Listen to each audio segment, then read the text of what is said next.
Okay, and we're live. And we're live.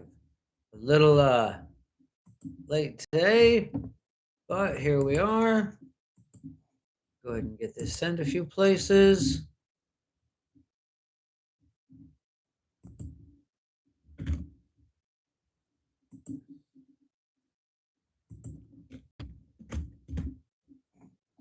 Share it here. Share it on Facebook.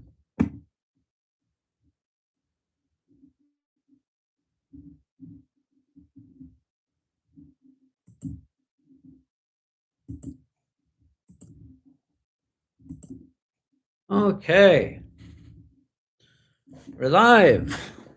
Like I say, we're a little bit late today. And my robe is looking a bit dingy. Suppose I should have washed it before this one, but the reason I'm wearing the white robe is because of the noob status.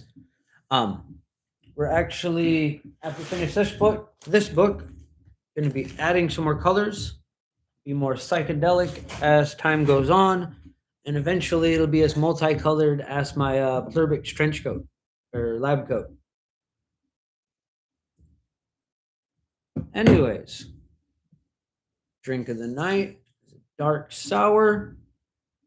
It's a blackberry blueberry combination. It's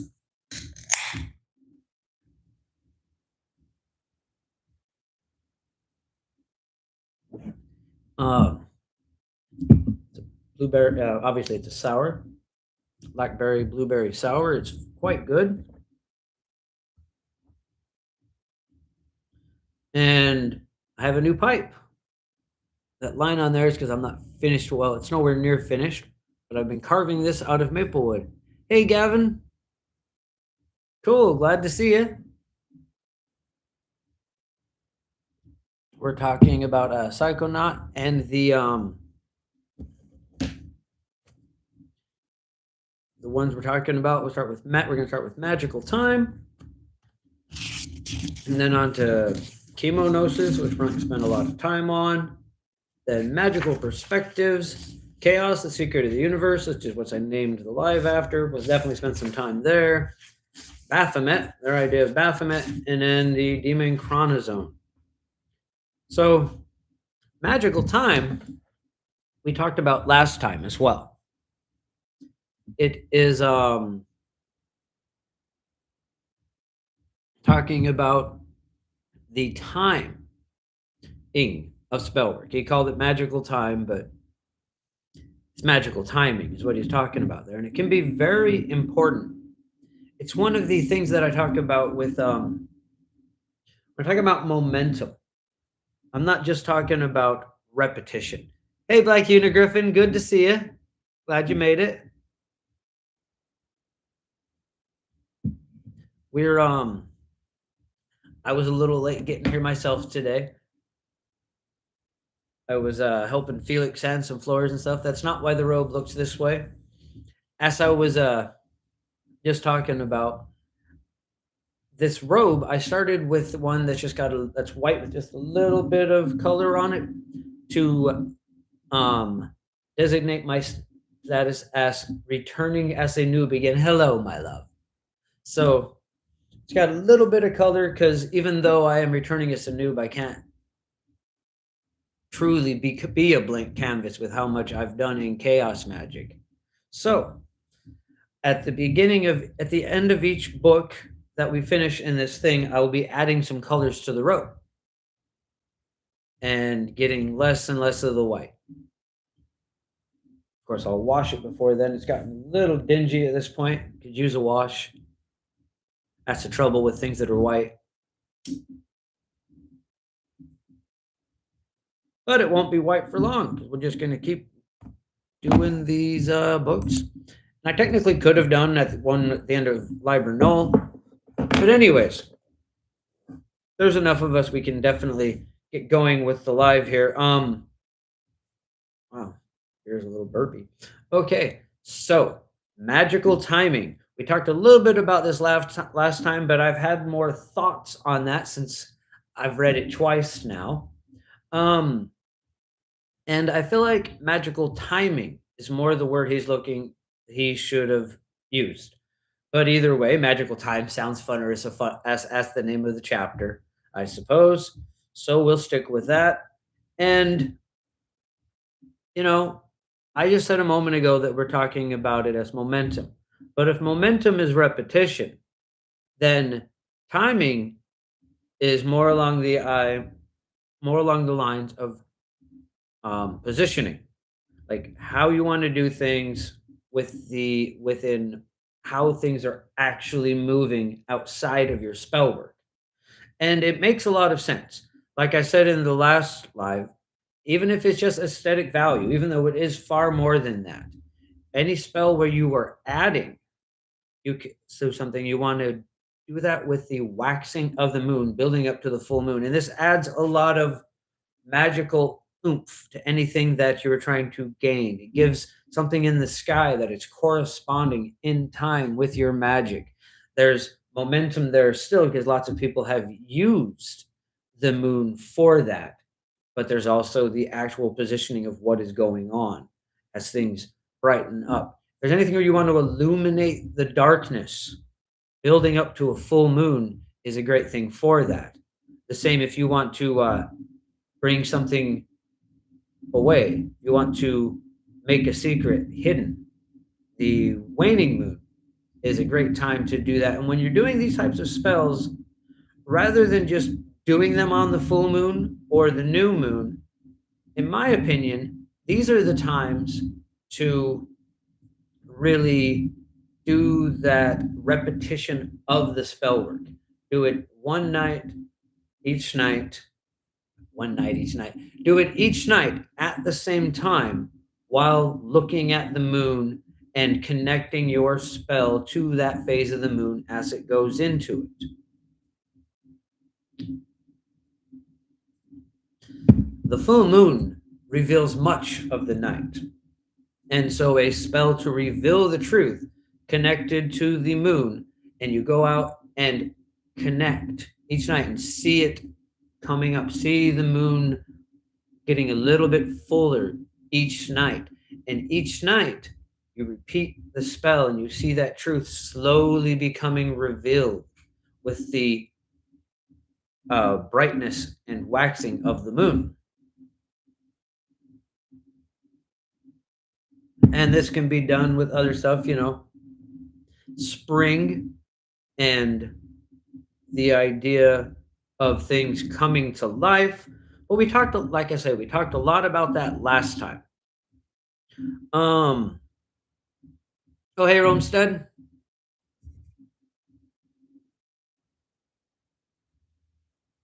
What was I saying there? We talked a lot about this last time in the correlation with the different seasons, and death being a time for fall. And if you're wanting long-term workings, this is a great way to do it if you are able to connect your time, connect what you were doing to the season, if the season is appropriate.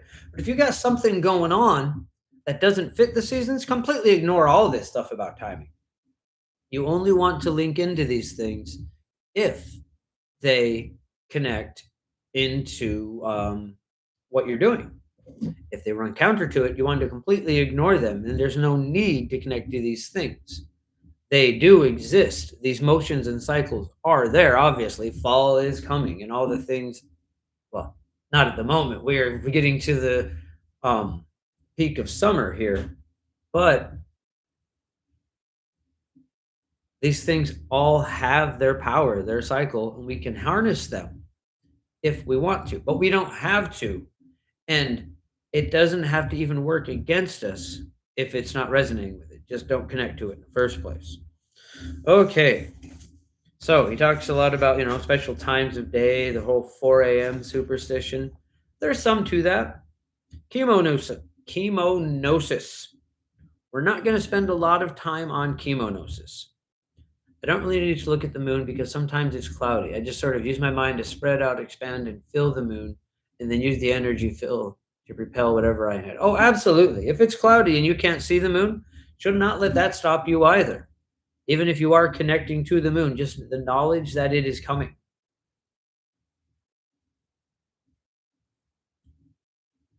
Solstice Day, not far away, guys. I'll be up on the moons at our local stone circle and connect to the spirit of the land. Indeed. Felix and I got married on the solstice, so our anniversary is coming up.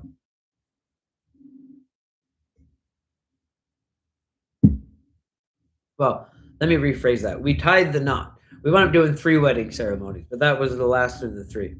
Okay, so chemonosis. There is a lot that I could say about chemonosis. There are even suggestions I could say that, well, I mean, I suppose we're not monetized. So the biggest thing I have to say about chemonosis is the secrets of the universe. Yes, we'll be getting to Chaos, the secrets of the universe. That is definitely up for tonight's agenda. We're going to spend a lot of time there. But I do want to say a few things about chemonosis and the magical perspectives before we get there. Also, hi, March of Time. Good to see you. It tastes a little too good. It's 10%. It's very sour, almost vinegary. I really like it. Okay, so chemonosis. What can I say here without getting myself in trouble? Chemonosis, in its many different forms, is something that can be very powerful, but also very dangerous. I actually, even if it wasn't for legal reasons, I would not necessarily um, advocate for everyone doing chemonosis. Some things work quite well and really aid in visualization for those that struggle with it and struggle with that whole thing with the psychic sensor, which we're also going to be talking about tonight. Some forms of chemonosis help. One of the important things I will say with any form of chemonosis is to remember what it is that you have ingested. Yeah. You always want to keep these things in mind, but you want to let them flow through you and over you rather than trying to fight whatever thing you are on and try to ride it rather than drive it. What else can I say here with being legal? Aunt Sally, if you know what I mean by Aunt Sally, is a particular form of chemonosis that can be very powerful if you have access to it. But it is also not a friendly thing. Yeah. When you ingest Aunt Sally, there is a wave of pressure that comes over you.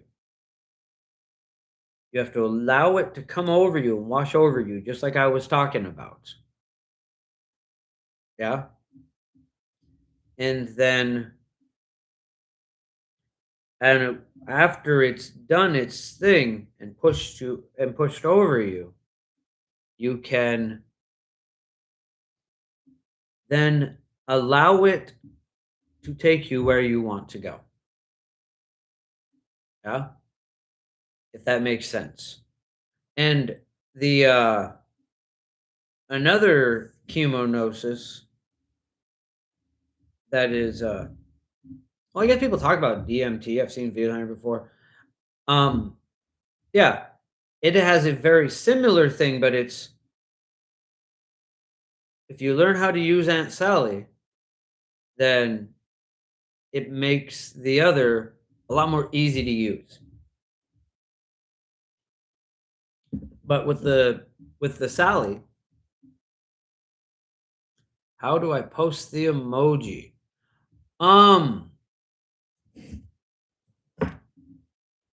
It's a good question. I have a little emoji thing. Like when I click the emoji thing there, if you mean that you just like have a membership, it should be right there. There's 4 of them that are the emojis you get for membership. How do I get out of this emoji screen? Okay. So, as I was saying, the Deemsters work the same way. Like if you're wanting to go see the mechanical elves, There is a similar thing. You don't feel it as much.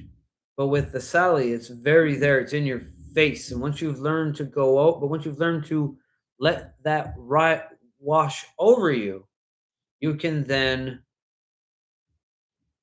not control it, but ask to be taken where you want to go and allow it to take you there. And from there, it is a very powerful vehicle.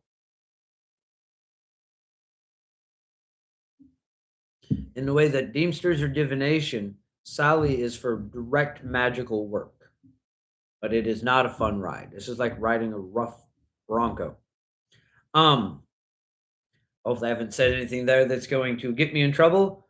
But this part isn't advocating. Just a fun story.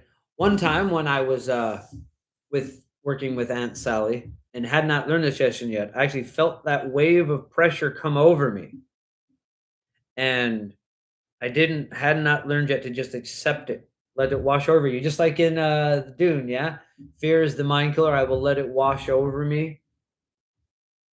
This is the same thing. You don't fear that pressure, you just let it come over. But I did, and I tried to fight it, and actually wound up standing up and spinning around the room. I say that I got in a fist fight with a chemonosis, and I'm spinning around the room, and I actually had to like grab reality and hold out. I'm like, stop! And I'm like standing there trying to hold myself still in reality, just because I'm fighting with that pressure that was trying to wash over me. Okay. Um, let's see. Where did I put that?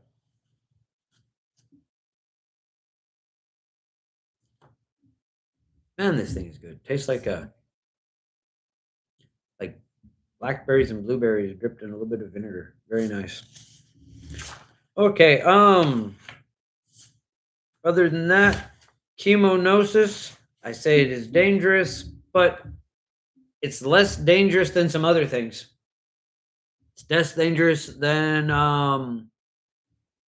you know, putting oneself in a circle and not being allowed to leave that circle to eat or drink until you have an experience. I'm not advocating for that either, but that's one of the forms of extreme privation. Chemonosis is dangerous. I can't legally advocate for it. I'm definitely not going to advocate for privatization. Ugh. All of a sudden, I can't remember the word technical term for it. But when you deprive yourself of things in order to get come closer to an emergency state.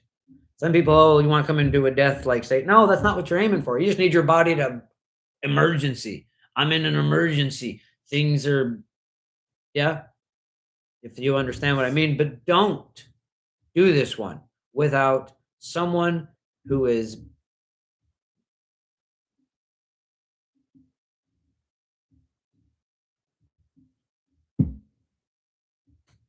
oh, I agree, Max. Well, I mean, there are other things that have helped me, but that is the one that is the most helpful of all. Chemonosis, Chemgnosis. It's the term that they're using for here. It's the using chemicals to create gnosis. He talks a lot about hallucinogens, a bunch of other drugs.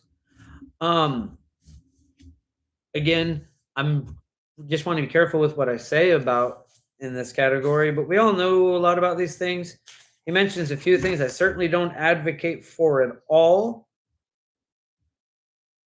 It's common for people with one of my disabilities for pills to not be long-term helpful, but Aunt Sally for me specifically helps. Oh, really? Okay, I didn't understand that that's what you're saying. Yes, Aunt Sally, I got talked about getting in a fight with her, but also she's the one that showed me how to find the timekeeper. Um, I guess it's okay to say that Aunt Sally is Salvia diviornium. It's a Mexican form of sage. And again, just to be clear, I'm not advocating the use of it for anyone, but it taught me how to use it's a deliriant.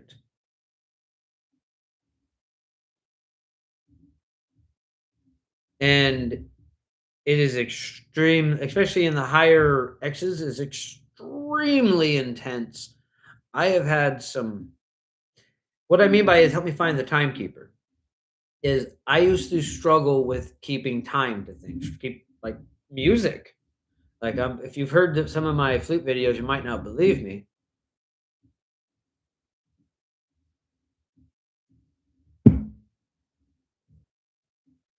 And but with Aunt Sally, I found this thing after I learned to let that wave come over me. I let the wave come over me, and then find your positioning in relation to the vortex that's formed. And I'd been told I needed to find the timekeeper. So I'm in this state. I'm like, all right, I'm looking for the timekeeper. And I found a metronome. It was like a little triangle with a dot, with a red dot in it. And ever since then, I've been able to keep time. Like I just let the metronome in my head do its thing to whatever it is I'm trying to keep time to. And I can keep time now as good just about as anybody else.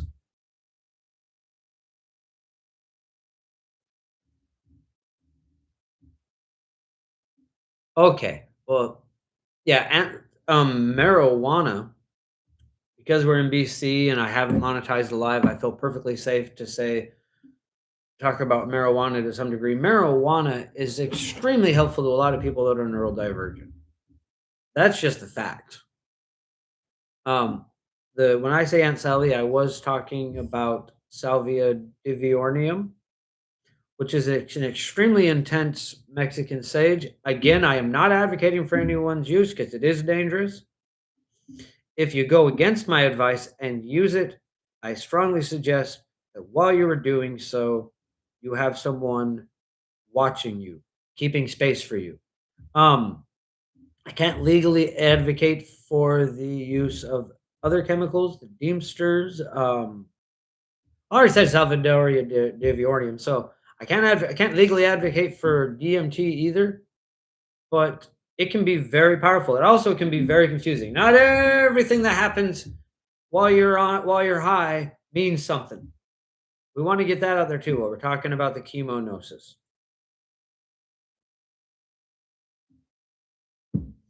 Just because you took some wild chemical and saw blah blah blah does not mean you actually saw God. Yeah, things that you experience while you were in these states were experienced under the influence of something. You can find amazing things. You can find powerful things, but verify afterwards more than any other unverified personal gnosis. Oh, that's awesome, Gavin. Um, like I said, I cannot legally advocate for it. But if you do, keep in mind those advice that I had. Let the wave come over you and have someone there because it's a total delirium. Again, I cannot legally advocate that you do so.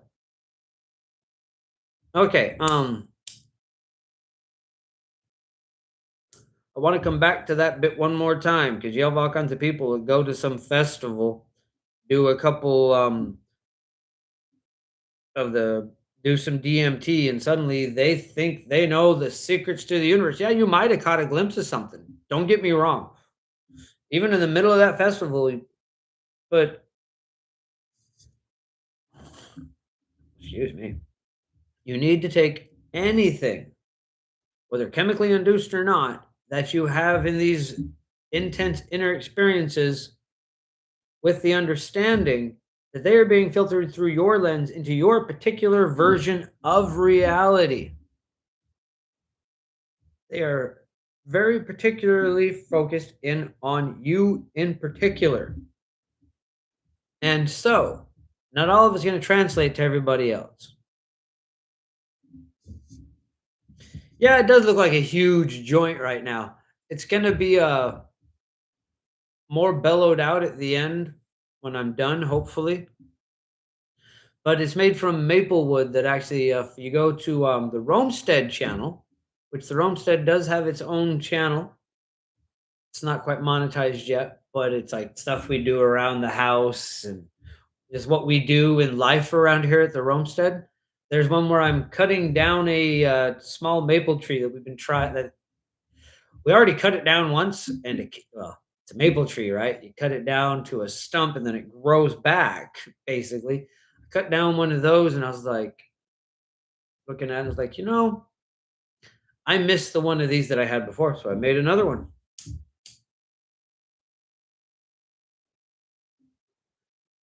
It actually kind of smokes like a big joint too, in a way, more than like how a pipe smokes because it's just a straight suck, draw, straight suck. Anyways, one more time, just because you got high and saw it doesn't mean it's real. But that doesn't mean just because you got high and saw it does not necessarily mean it's completely invalid either. Okay, magical perspectives. Is this the one where you said the crap where I was like, oh man, what are you even talking about? Let's see here. I'll never completely explain the existence of the physical process alone will never completely explain the existence of the universe, life, and consciousness. Religious answers are just wishful thinking. Oh yeah, this is the thing where he's saying that we're like well, he gets into it in Chronozon even worse, even more. Most of the stuff you've uploaded is just weird critters in the aquarium. It's true. Oh, some of your comments are being auto removed again. I wonder why it is that they target you. It's like I think the algorithm just picks up on certain people. You're not the first one I've seen with that where like the algorithm has just decided this person has a tendency to this, so they keep an eye on you more. Yeah, that's what I'm saying. I think I think you've angered the algorithm a little because that's certainly not the first time I've heard you say that on here. And a few of the stuff that you've like kind of skirted around what you said and been able to say it again doesn't seem like it should have been a big deal. Like if I was typing some of the stuff I just said, I may have gotten in trouble. Hopefully, I don't piss off the algorithm, but that's why I don't monetize the lives, 'cause especially since I've been drinking. Yeah. Oh, it's happened to you before too, Felix. All right. Okay. So he talks in this magical perspectives.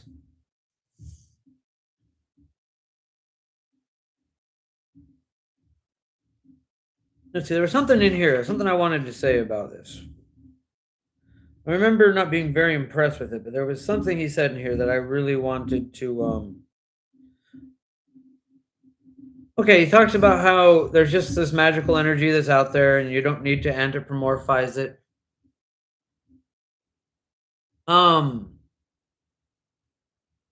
but there's a lot of value in anthropomorphizing it. And I wanted to bring that up because of the stuff that he talks about later. There's value, and I mean that's what creating a servitor is, right? Anthropomorphizing a piece of energy, a bit of energy.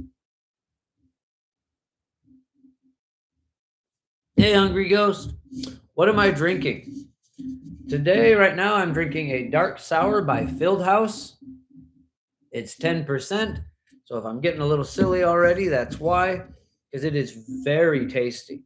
It tastes like someone took took blackberries and blueberries that weren't quite ripe, dropped a little bit of vinegar on it, and then mashed it, stuck it in a jar, and then fed it to me. And it's delicious, but it's also 10%. 10% alcohol.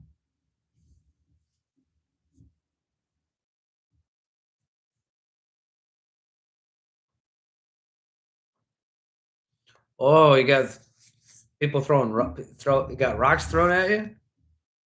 Oh no.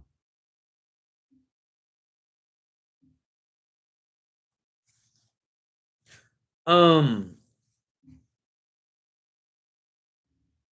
let's see, there was something. Oh, consciousness occurs when key, which is equivalent to free will and perception, but is formless, touches materiality. See, he mentions that here, and then later on, he's going to talk about how the key is nothing. The kia, kaya, whatever, however that's supposed to be pronounced.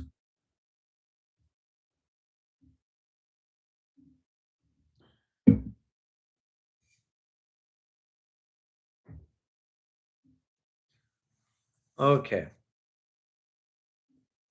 I swear there was something else in this part that I wanted to talk about. Mission self-evident. There's some other lever purely physical. I mean, it's true. He talks about magical perspectives here, and he didn't go where I wanted him to, essentially, really. And I think that's why I'm having this struggle with getting past this part of the book. Is there was things he talked about here, especially when he's going to talk about the psychic sensor here in a bit, that he could have touched on about how you can alter the psychic sensor, right? And he's gonna talk about the psychic sensor and how the psychic sensor tries to weed out anything magical.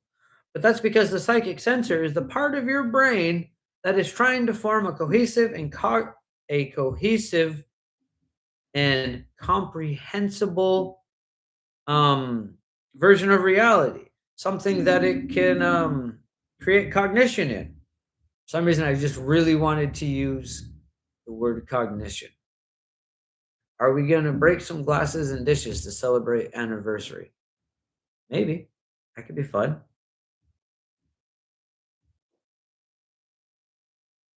So the trick then, right, with the psychic sensor, and we're going to talk about that again some more here in a bit, is to have a cohesive form of perception, a cohesive cognition of reality. I guess that's why I wanted to use that word cognition so much, because that's what we're getting at here. Like the way we um work forward with trying to understand things, the way our cognition engages with what we are perceiving is what we want to alter, right? In order to change the psychic sensor. Because the psychic sensor doesn't need to be censoring all that stuff. It just needs to have a reality that does where magic exists and that doesn't cause cognitive dissonance, right? We just have to actually create a perspective in our minds that has a cohesive and functioning map of reality that includes magic. And then the psychic sensor doesn't fight us so much.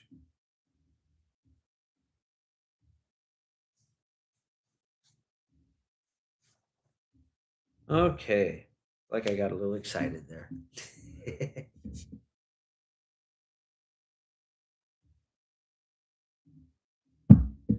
Okay, let's see. Anything else I want to say there? Okay, now we are to it. Chaos, the secret of the universe. And he only dedicated like, what is that? 2.5 pages to this. And may it not be that consciousness, magic, and chaos are the same thing. The first thing I want to say about this particular thing, and I'm actually, like I said, we're going to spend a lot of time here because this is, to me, the whole deal. This is an important bit, and it's a part of chaos magic that I catch a lot of flack, I've noticed, for talking about the idea of actual chaos. Everyone's like, "Oh, if you think chaos is part of chaos magic, you don't understand chaos magic." What? I like the paradox. I dig the paradox, but you're missing something important. Because they're like, "Oh, well, it's all about these rules and, there's these patterns that we follow and we're going to use this dogma of creating sigils this way and that way, and you're they've they've got this map that they call chaos magic that they're putting over reality. Well, you misunderstood the point. You lost the point. If you think the other bit, I mean, that stuff's real. Yeah, it works. It's a great dogma, but you missed an important bit there. How that dogma was found, how that dogma was discovered was by accepting the chaos, the fact that it is unknowable. He talks about that some in there. The unknowableness of reality, the complete desecration of any designation within any of it. The only constant is change, and change is constant.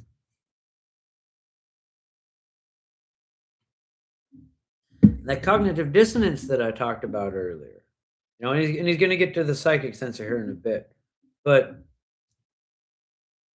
even with this,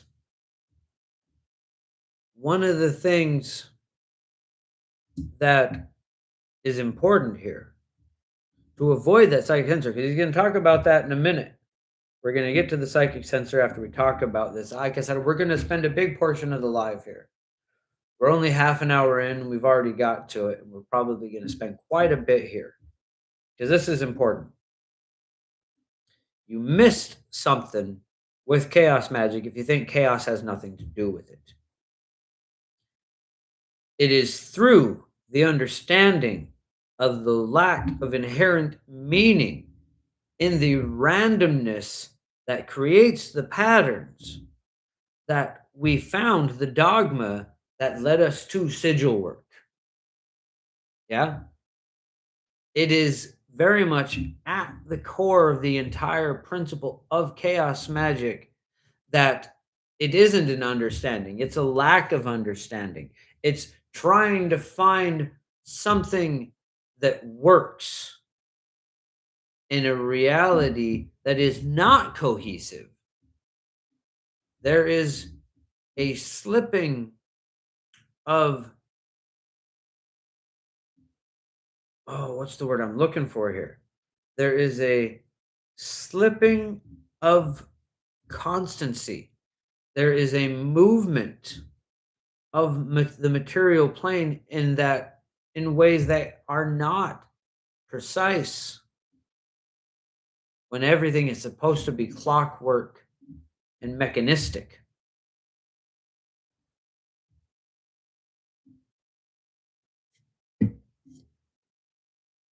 I'm on the verge of some good words here, but I don't know what to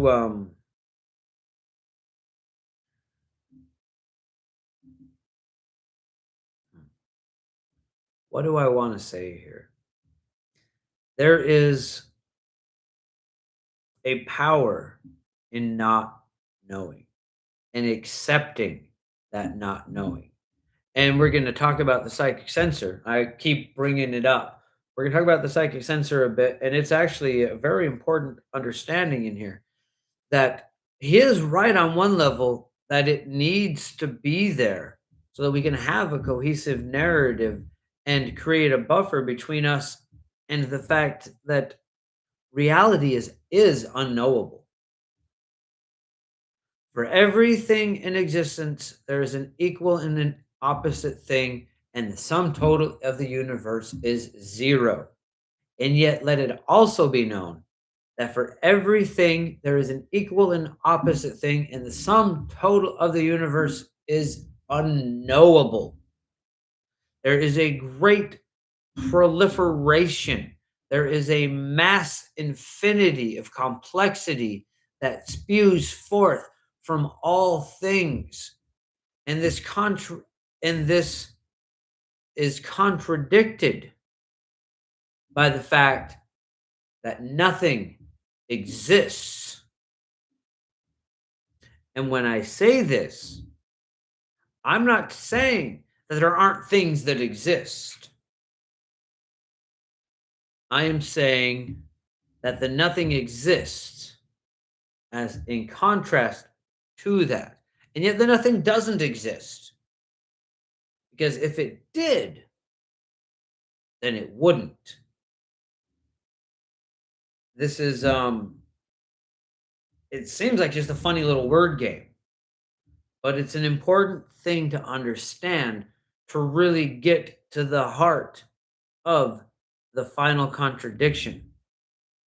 Nothing exists simply by the fact that it doesn't. Anything, even void, absence, lack of space, none of that is nothing. These are things on the edge of nothing. But in that contradiction is where we find the power of paradox, where we find the opposite poles that create momentum, that create the holy noise or big bang, is in this pulsating, uncomprehensible twist. This is the secret of the universe. This is the secret of everything. Is the simple fact that nothing is impossible. And I'm not saying that there aren't things aren't things that are possible. Though I will say that everything is possible somewhere. Everything is possible, but that's not what I mean by nothing is impossible. There's the key, the secret to everything is in that. And that's why I talk about things like the S1 sigil that are on the edge of the nothing, where we have this potential for power, for creation, because that is the fine point of it all. And in some ways, I feel like I'm just throwing word salad at you here. But once you really get that, and I'm not saying that I fully get it, because the human brain isn't prepared, isn't designed to process that. We're designed to ignore that. We're designed, when we talked about the psychic sensor, this is the thing it's protecting you from. But it is also where power lies. And I've talked before, right, about how there is an infinite amount of possibility in every moment. And it is with the unperceived potential that we can weave lines of power into our own version of perceived potential from that moment, right? With every moment, every movement of an atom, there are different ways it could go. And some of those are perceived moments. And these are the creation blocks, the minutia of all the different facets of the multiverse, right? You talk about how there's a version of this reality where I've been dyeing my beard green this whole time. But the point there is there probably is a reality where I've done that, right? It's perceived by those that are existing in that reality, those that exist in the world where my beard's been or green the whole time, and maybe even I'm like a larger celebrity, and then somehow they could get twisted into this one, have some Mandela effect, where Sorcerer Tal is just some random dude on YouTube with a blue beard. Who knows? I'm not saying that one necessarily is a big, powerful one, but that's an example that could be that is perceived potential. Now, within that, there are the potentials in each moment that are not claimed, are not being used, are uninflated like a car. Like when someone, like when a spirit, like when a body dies and there's that potential of a spirit that no longer has any energy in it. Similar to that, there is the minutia of a moment in potential that could have happened, but no actual perception went along that line of reality. These are the things we can inflate. These are the things that we can pull into our perception from a particular time. And this is why the patterns matter. This is why the weaving of how a random moment occurs matters, right? This chaos, this unknowable mass has both the threads in it that were woven and the threads that were not. And the threads that were not woven have potential in them. I hate to say it, but right? It's the notes you don't play, the notes that weren't played. Oh man, that was okay. That was bad. I admit it. I actually watched the viewer subscribe the viewer count drop when I said that. So fair enough. Okay, Gavin. I'm gonna grab some sleep. I'll be up in a couple of hours. I'll catch up with this tomorrow. Sweet dreams, Gavin. And have a good night. Thank you for sticking with us as long as you could. Sounds like Alan Watts. Yeah, I'll take it.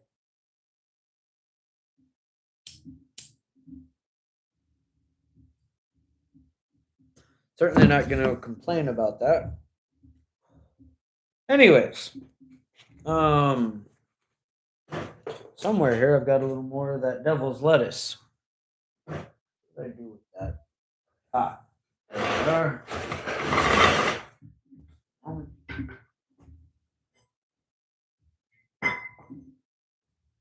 Yeah, I'll try to eat this.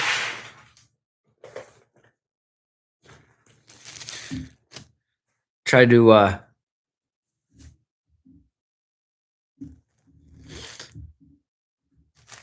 keep from adding to the blooper reels.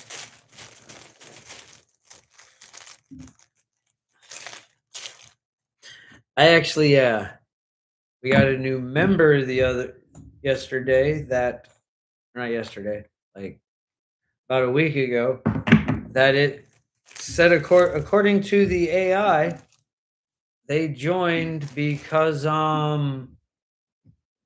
wanted to see the blooper reels. That is the one thing, the one video that I am currently keeping in the membership tier that you have to pay at least the 99 cents to see is the blooper reels. There's not a lot of them right now, but you know, there's that. There's an Akashic matter or ether that is basically invisible and can only be sensed by the throat chakra for some reason. Huh.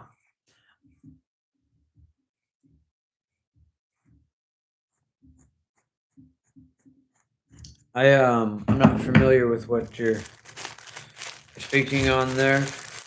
There is some very interesting things that can be done with the throat chakra, especially with to me, I would say war calls, but like a key eyes, like the sounds they do in karate is the thing you're most familiar with. To me, this is something that was taught to me in the different whoops that I was taught, passed down through my family. But that is a bit off topic for tonight.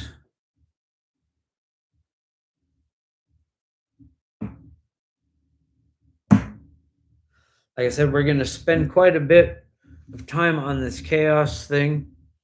I don't think I'm quite done with it yet. And then we're probably going to wind up coming back to it. I'm gonna quit trying to drive that whole thing about nothing versus all thing home. But for every counterclockwise spin, there is a clockwise spin below it. For every move that is Jeschel, there is also one Widdershins from a different perspective. And, in the end, one of the things that I have to say about this is that, well, the advice that I was given by my own higher self. It's simple once you accept how complex it is, right? It's unknowable not because there isn't some grander pattern. Nothing is ever truly random. Everything is being affected by something else.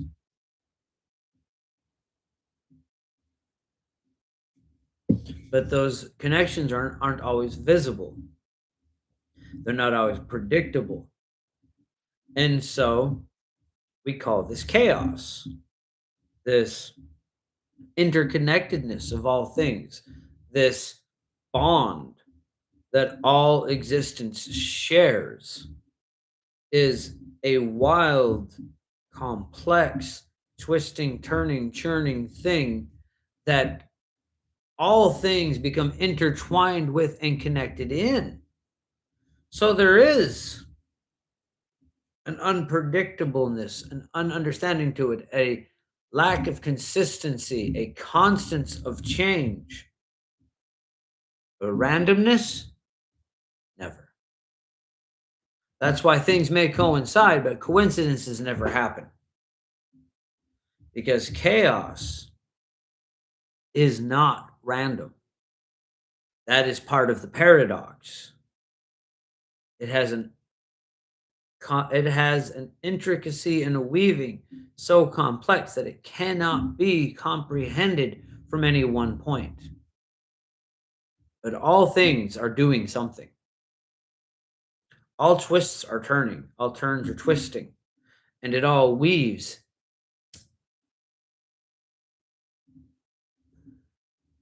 It gyres and gimbals in the wabe. Couldn't help it, I had to throw some Jabberwocky in there.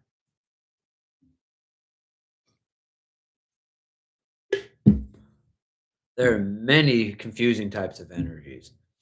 It is all, like I said, but it is, in the end, simple once you accept how complex it is. It's like I was talking about before with Aunt Sally. There's that wave of power. Just let it ride over you. Just let it come on. Just let it be. Let it. Don't struggle. Don't submit. Accept the eye of the storm. This is the way to free will, is by accepting your position, by understanding where you are. And once you understand that, then you understand the things you can change and the things you can't.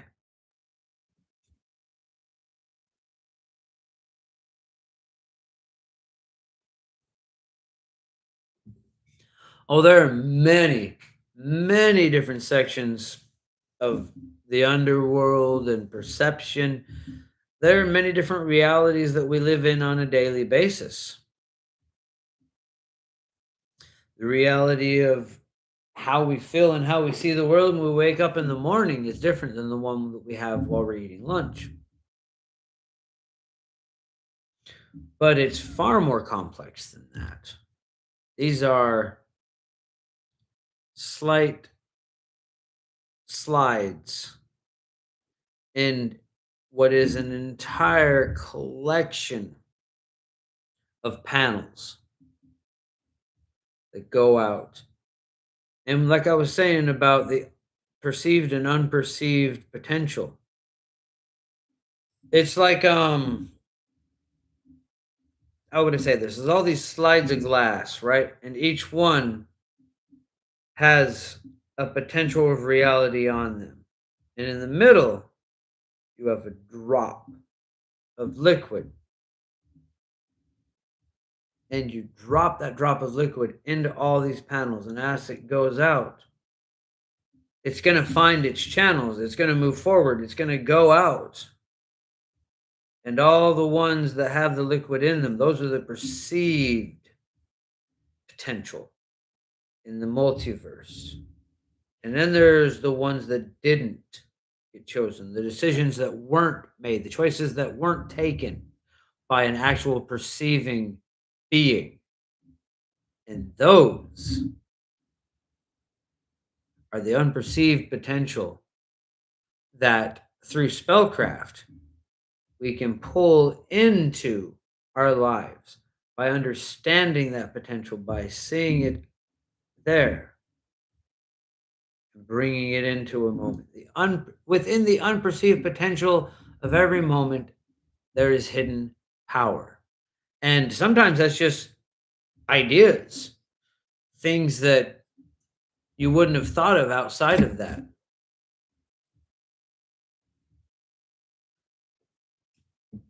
But it can be far more than that. And this unperceived potential, this is the primordial underpinning. Perhaps that's what antimatter is. I don't know. I don't I don't want to get too deep and down into that, into all of the physics of that.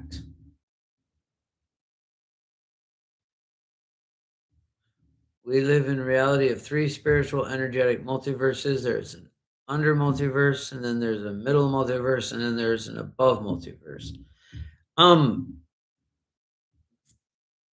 Possibly. There are a plethora of multiverses, if you want to call it that way.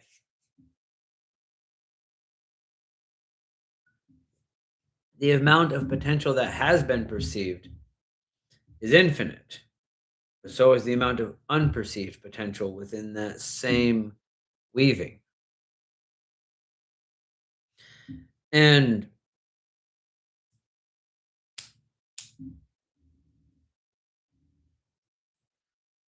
that's much as I just talked about all the unperceived potential, there's also the repetition of patterns that have been perceived and continued synchronicity. So another way to work this is to understand those patterns that have been perceived many times within the potential ways that a moment could play out that didn't play out in yours or weren't or wasn't going to, and weaving that potential into your moment. Weaving that potential into your moment as in bringing the momentum over, right? And I feel like I'm talking about getting real deep into the mechanics of how spellcraft actually works, but there's a valuable understanding here in that when we understand the mechanics of how the variables are altered, we are able to fine tune our intent and fine tune how not only how we define that intent, but how we what's the word I'm looking for here? Well, it's going to affect our aim with our intent, but also how we weave it into the moment. Like what I feel like I'm getting very word salady again.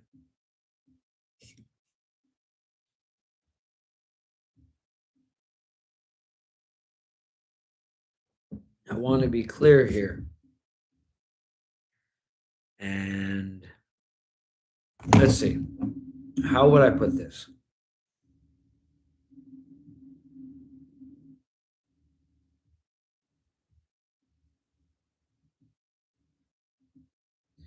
There is often a synchronicity right?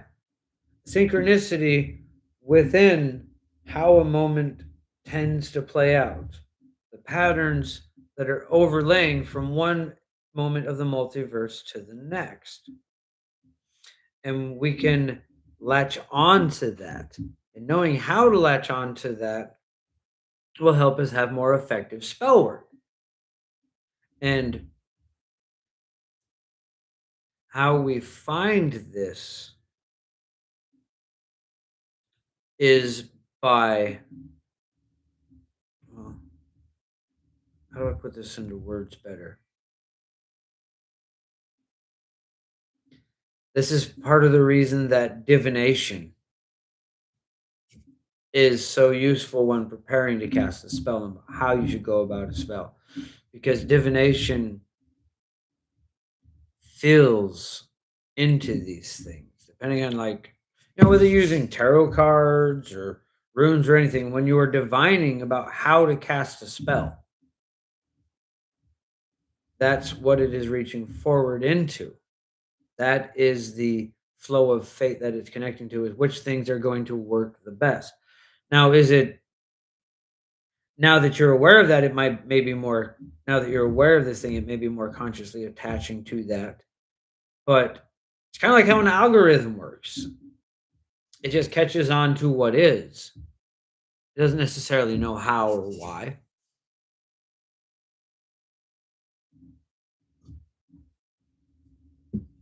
It just knows tendencies, probability. I don't feel like that made a whole lot of sense. So let me run through that again, because there was definitely a point I was trying to make there, but I feel like it came out a little wrong. So, when we are divining about how to do spell work, the flow that we are catching into is what is going to work the best, what is going to get the most response, what is going to be effective. What causes the divination to understand, to have the answers it does, is the potential within the momentum and synchronicity of the perceived potential, but also the ability of unperceived potential to be woven into that moment. And so it's rather like an algorithm. I'm not saying that the divination in some way knows about the perceived and unperceived potential. It is simply catching on to the flow of what will work best. So this is kind of a roundabout way of getting there. But what one can do is meditate on the potential, the unperceived potential of a moment. And there's something here that I'm not fully grasping yet either. I'm trying to say words that don't that haven't fully formed, because there's a bit of understanding here that I am working with still. Yeah. Now we're talking about a bit that is in my current um concentration. I don't know why I think I have to use all so much consonants when I'm on the live. But anyways, this is like the thing I'm trying to understand right now. This is something that is constantly being repeated to me by my fuller self, by those parts of me that are trying to teach me. Is this understanding of how to work with the unperceived potential of a moment. And there's something very potentially valuable here. There's something in that that is underpinning to the secret of how reality is woven and how to affect the material plane in a dramatic way. But we're not there yet. We're not there yet. At least I'm not there yet. That's what I'm trying to understand currently, is how that all works. Okay, so we're finally going to get off of the chaos secret of the universe bit now, I think, and move on to the next chapter, Baphomet. I hope you're still here, Max, because I was certainly wanting to hear your perspective on this once again.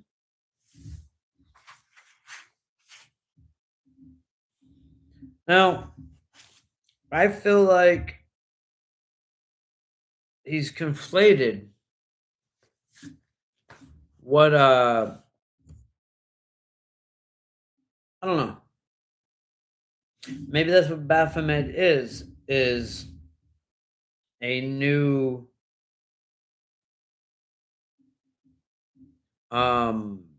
representation of the Horned One. Because he mentions that in here a few times. And Baphomet to me is very much about contradiction. But I feel like what he's talking about here, I don't know. Nothing against Baphomet and the concept. But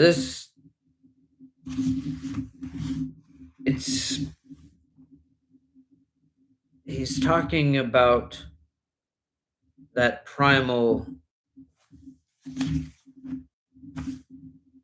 instinct, that deep feeling. But he's also talking about all the contradictions, paradox. And I'm not sure these are necessarily into the same thing, right? And he talks about dragons some. We're definitely going to be talking about that a bit with the dragons.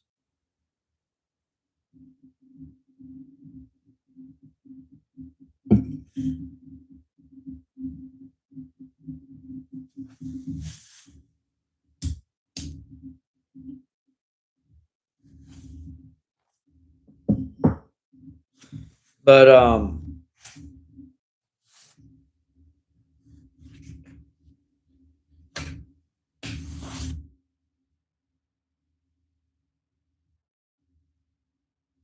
yeah,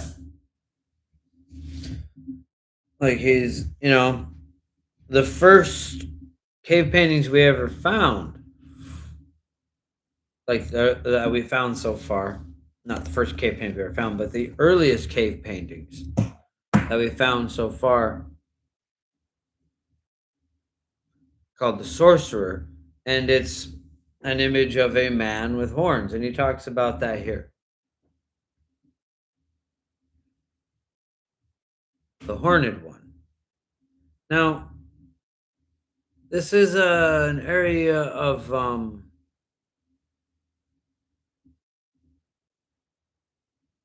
interest in that it appears everywhere.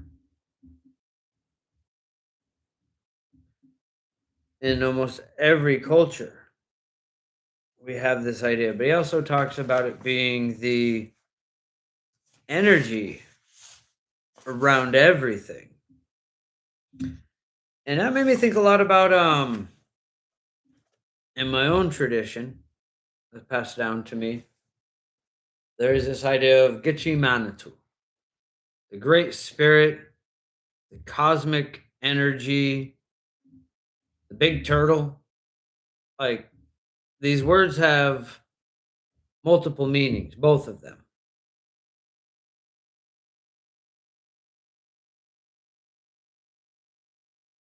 Big mystery. But in that, you also have this concept of a being. And I suppose that's kind of what he's getting at here, right? Is that Holy Ghost? It's one of the things that Christianity even has an aspect of. that, well, the unconscious full weaving of the all thing, that interconnectedness of all things. Yes, that's exactly what I'm talking about, Uniglyphin. I can see parallels, but don't personally worship Baphomet and the Horned God as the same entity myself, though I can see the potential in combining them how Peter Carroll has. Yeah, see, I don't really see them as the same thing either. Like, I can see where he's going with it. I can see why he's like, oh yeah, Baphomet is a modern incarnation of the Horned One, but yeah, that's not really how I see it. Fair play, I suppose. I certainly, if I was to come across someone,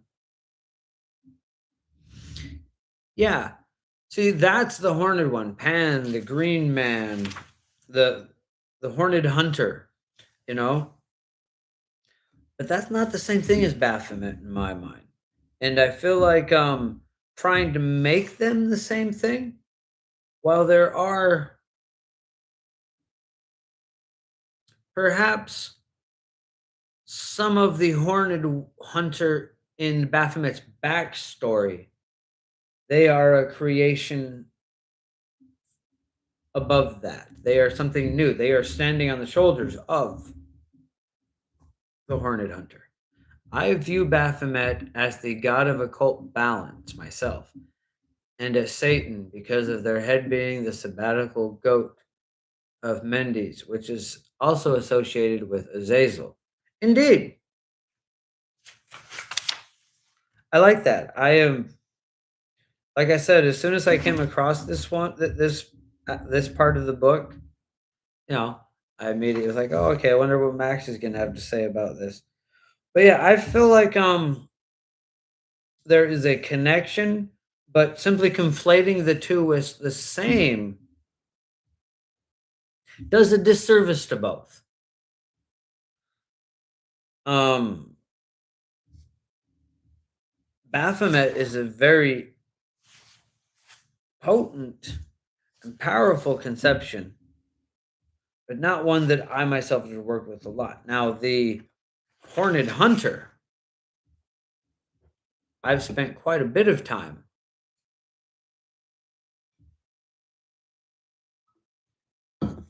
working with the wild that entails. And I think that's more what he's really wanting to talk about here. We're going to talk about dragons in relation to this, but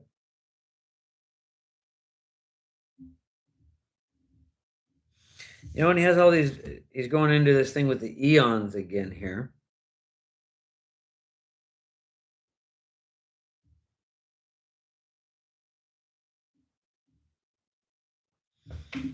And I do see Baphomet myself. I do see a lot of the sexuality.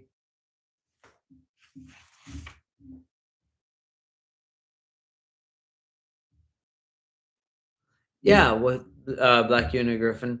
Satan isn't her. Hold on, I want to scroll this up. I clearly missed some stuff.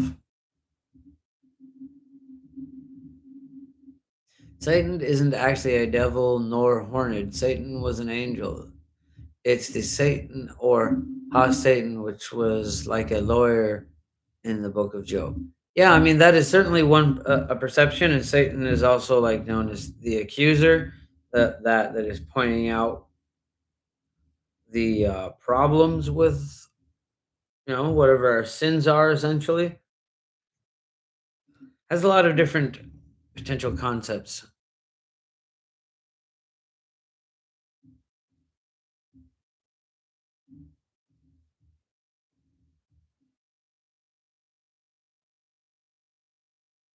Let's see. Okay. Um. Yeah. So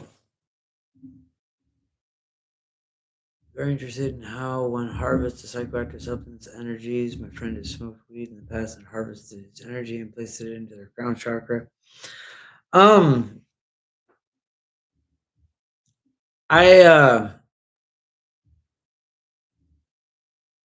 one can certainly learn to understand what this feeling of being high feels like and then replicate that state.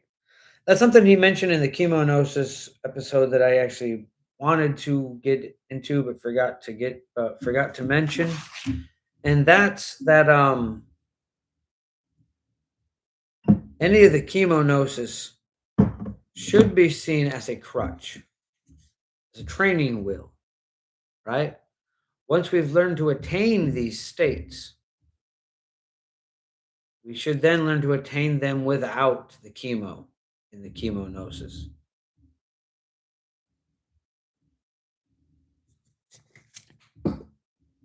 Because they are more clear when they are perceived when your brain is not under the influence of whatever. So we finished the black and sour, 1 hour and 16 minutes. That's not too bad. We're going to go to wine now. More of this Rémy Cabernet Sauvignon. It's a chili wine from 2025.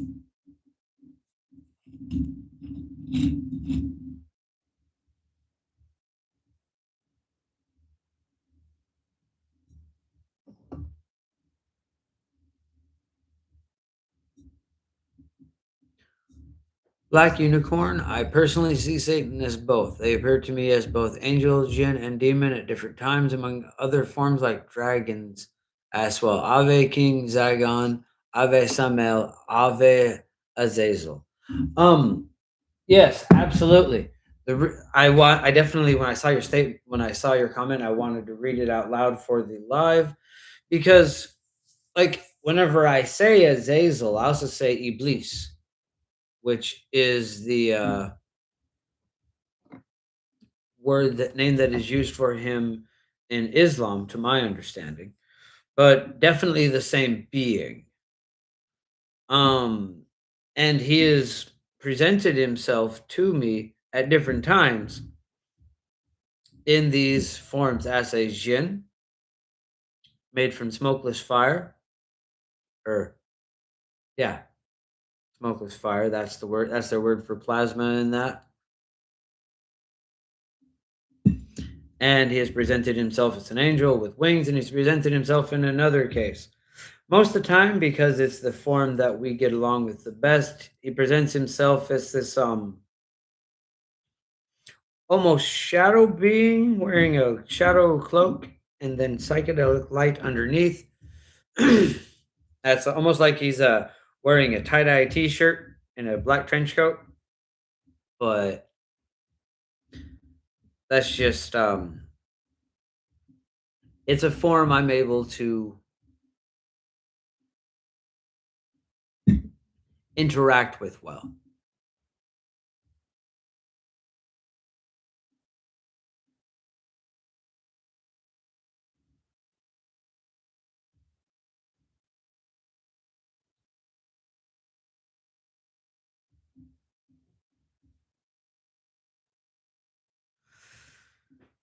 Yeah,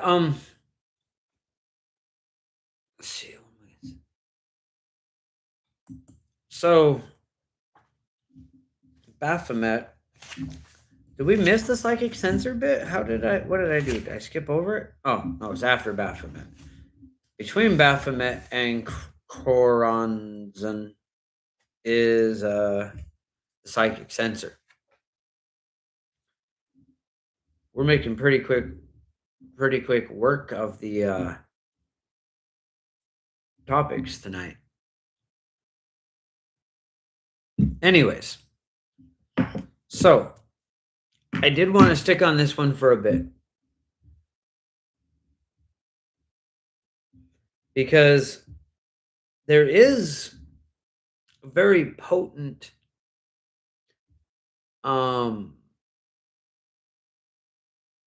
thing here with both of these concepts, but rather than focusing on the things that I call Baphomet, I'd like to speak on the horned one, which is what he more seems to be getting at here. I sometimes see him as a dark cloaked shadow as well, sometimes with wings and horns. In this form, he seems at minimum 3 feet taller than me, maybe more. I am 5'9". But he shrinks to fit in my bed because I have a small bed. Well, that is wise. It's best to fit the bed. I do see him as tall myself. I do tend to see him as tall myself, which is funny because even though I'm 5'6", my brain does this thing, right? Where even people like you could be 6'7", and in my mind, you're not smaller than me, but you're smaller than me. Even though I know I'm shorter, right? I'm 5'6", which for a guy, I guess is kind of short. If it's up to me, I'd be even shorter, honestly. But I don't know. My brain does a thing. I don't know what that is. But the only time I've ever been genuinely intimidated by anybody, I know I just said all this about see everyone seems smaller than me. The only time I've ever been genuinely intimidated was when I almost got in a fight. Well, did I ever actually fight that kid? Anyways, was when someone was looking up at me to talk trash. And I didn't like back down intimidated, but I was like, oh wow. So I'm used to it being the other way around. I mean, I don't talk a lot of trash, but when I'm in them situations, I'm used to looking up at a person. You know, because I'm 5'6". But I don't know. It's just a part of how I perceive the world. It's something about my psychology, I guess. Anyways, like I said, I wanted to get talk some about this idea of the horned one because there's something very powerful there, something in the collective consciousness about this idea of a masculine horned figure. You know, even gets Humanitou in some of the things that I've seen with him. That he has antlers, which is different than horns in some ways, but for our purposes, not really. And it's something that is everywhere. And in my own understanding of this thing, of the horned one, like one could see it as a crown, but it's branches, right? It's not really horns. It's something else. It's branches grown from bone. I mean, even the Christians have it with their crown of thorns.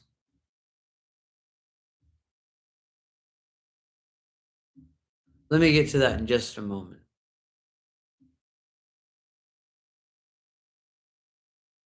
Uh, March of Dimes.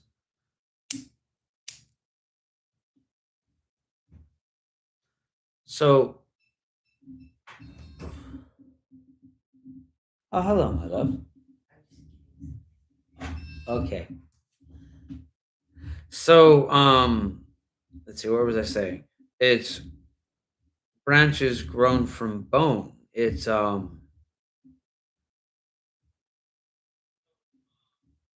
connection with just a moment.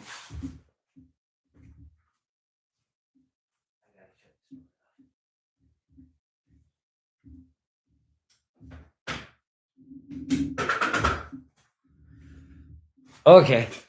Sorry about that. All right, I'm back. Um, it's Um, I was going somewhere there with that, but I kind of lost it a bit there.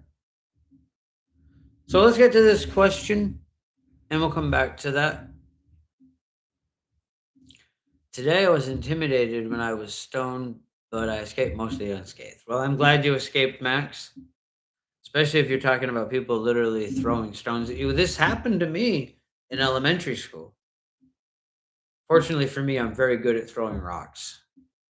So I just threw rocks back. Okay, so do you think belief is life force and life force is belief? In my view, they are the same. Life force asks belief. Um, hmm. You know, an argument could be made for sure. An argument could be made because in the end, I believe the ultimate point of creation, life itself, you know, this whole chaos thing, what causes chaos is perception.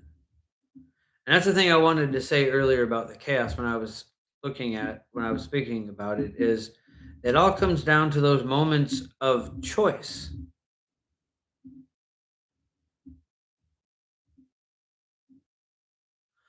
Yes, they were literally throwing stones and sticks, and one of these boys had a knife too, but I ran away so they didn't kill me.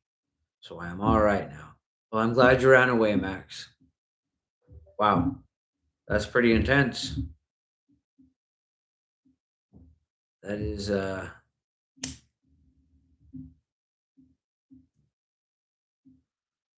sorry that happened to you, but I'm glad you made it out okay.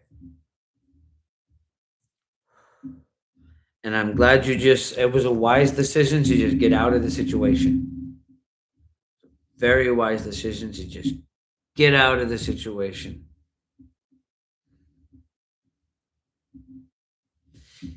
Those who fight and run away live to fight another day.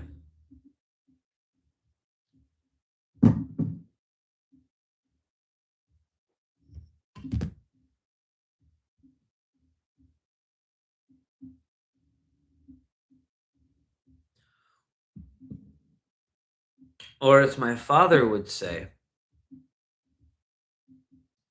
honor is not in how you fight, why you fight. You know, if there wasn't any, that's no, it's not Nietzsche. It's I forget, but I don't believe it's Nietzsche. The second bit that I was saying there is definitely my father. Honor is not in how you fight, but why you fight. And it's along the same lines, right? But while I'm giving my father's wisdom, there's another one he said to me, and it was actually right after my Bubba, his father, my grandfather, died. He's I was being very stoic. Now Bubba was a huge figure in my life. Like he was, one of the people I really idolized. I thought he was so cool. But he died when I was 9, and I tried to be all tough, and don't cry, etc. But I managed. I didn't cry for the whole funeral. And then after the funeral, my dad comes up to me, and we have our relationship has been mixed. But he looks at me and he says, "Only cowards are afraid to cry." And that stuck with me. Because that's what that is, right? Fear of your own emotions is still fear. Certainly not masculine. Certainly not tough.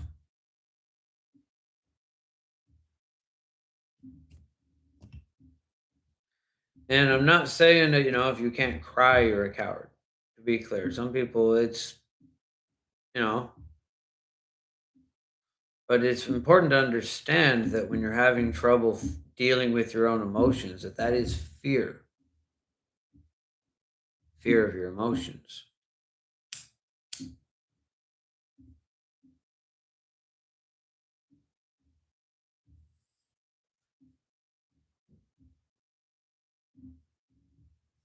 So this horned one, this concept, this idea is prevalent throughout human cultures in one way or another. It's the first concept of this person that is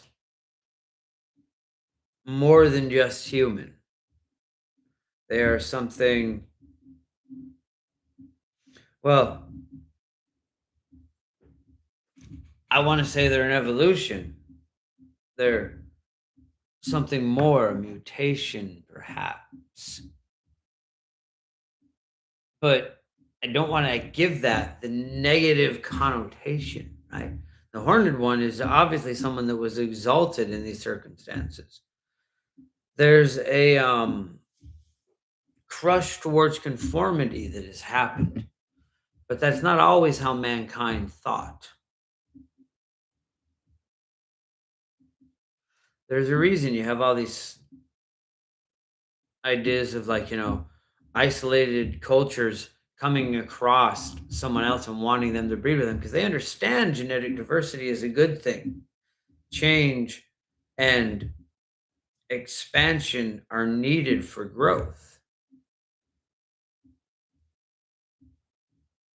And it may seem like I'm getting off subject, but I'm not. Because that's part of what the horned one is. The horned one is growth. It is the wild abandon of creativity. It is Pan. It is music. It is the god of the hunt, and the hunt is something that must require intelligence and strength and power. I think these boys just jumped me because I'm trans, queer, and visibly alternative. They attacked me right after I had been visiting the Fae and playing music. I also told King Al Amar what they did. Good. Well, good that you told King Al Amar. Oh, I don't know who that is, honestly. But yeah, it probably is why they jumped you. There's being more and more of that.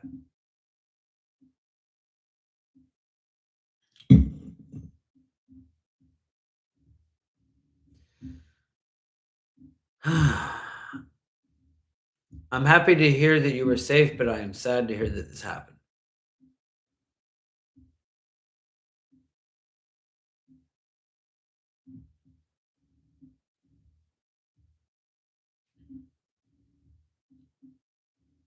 But it was a wise decision to simply get yourself a space to exit and depart.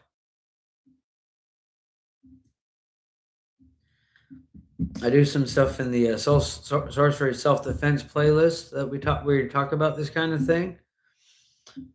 Where, but most importantly, when it comes to a time of physical conflict, that's what you want to do is create a space so you can exit the situation. That is what we want to do 9 times out of 10. Especially if people just attacking you. There's no need to prove yourself to a bunch of jackasses that have decided to jump somebody. They've already showed their own lack of skilled warriorhood, whatever you want to call that. I mean, it's definitely an insult to their masculinity to jump someone that has not been warned, has not been shown a black dot.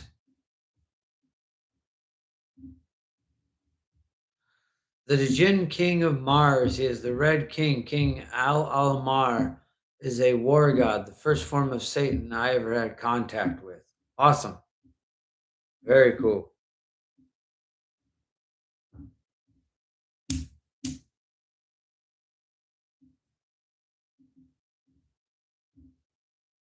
Yeah, there's no need to prove there's no need to prove anything to someone that has jumped you without even showing you a black dot, giving you some kind of, hey, you better watch your back kind of thing. You know, like in my own, I feel weird saying these things, but the way I have been taught to see such things, that doesn't even count as count 'em cool because they're not a known enemy. You know, if they were to like jump you and manage to touch you on the shoulder and run away, yeah, it's just, there's just no honor in attacking someone who you have not told is an enemy.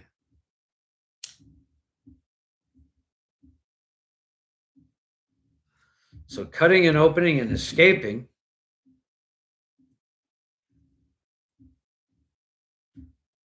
that is the correct course of action.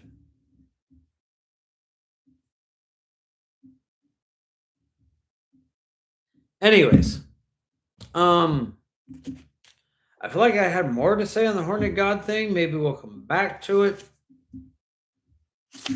But I definitely have a lot to say on the psychic sensor, much of which I've already said. Okay, the psychic sensor. Peter Carroll talks a lot about the psychic sensor.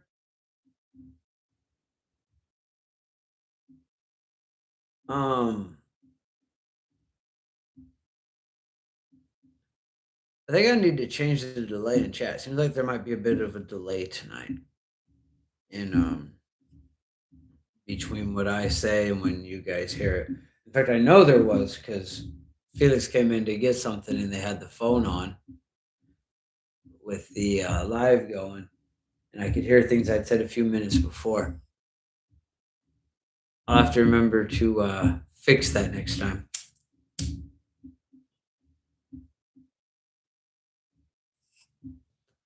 Anyways, psychic sensor. The biggest thing I have to say about the psychic sensor is that it is affecting me right now and that I have to go take my first intermission. Be back in just a moment. We'll talk about the psychic sensor.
Okay. I return. Talk about the psychic sensor. So, the psychic sensor, according to Peter Carroll is the part of the brain that censors out psychic phenomena and protects one from illogic within their weaving of reality. Now, my biggest critique with this idea is that what we are really talking about here is the fact that the brain will try to create a cohesive narrative for whatever is going on. I talk about this quite a bit in my video, The Brain is a Lying Bastard and Cannot Be Trusted. And the brain will alter perceptions. It'll do all kinds of things to make things cohesive, to keep the things that are going on around you in context. This is very true. It is something that occurs. Now, this inherently has a psychic sensor in it for most people because we're told magic doesn't exist over and over again. So, the biggest thing you want to do to get rid of this psychic sensor issue is remove the sensor on psyche, on psychic phenomena, on magical phenomena. We want, I never did, we'll get back to that in just a minute.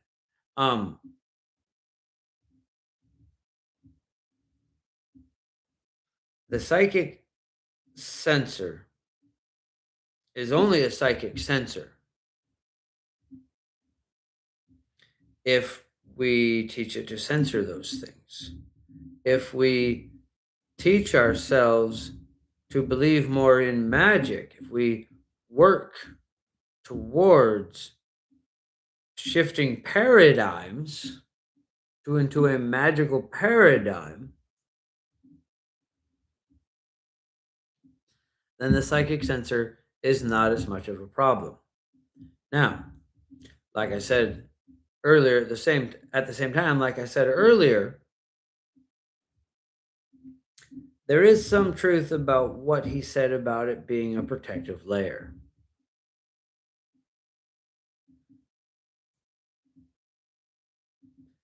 In that the overwhelming complexity of the weaving of every moment of reality cannot be contained within a single human brain. So, what we need to do is weave the parts of it that we can understand into something cohesive, and that's what our brain is doing with the psychic sensor. Yeah? It is filtering all that out to the point that it's something that can be comprehended by our brain.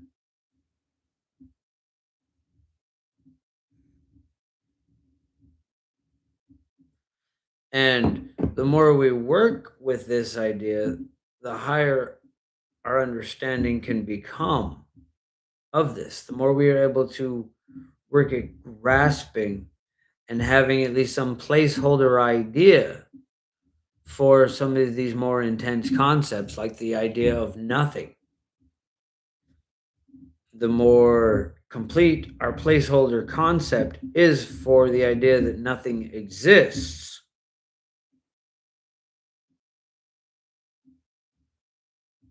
the larger piece of that puzzle we can hold. But we have to have that understanding. And the psychic sensor is necessary in this component, in that if we had nothing weaving a cohesive narrative of what was going on around us, we would have no map of the territory. We would have no way to walk around in what is. And so we need this.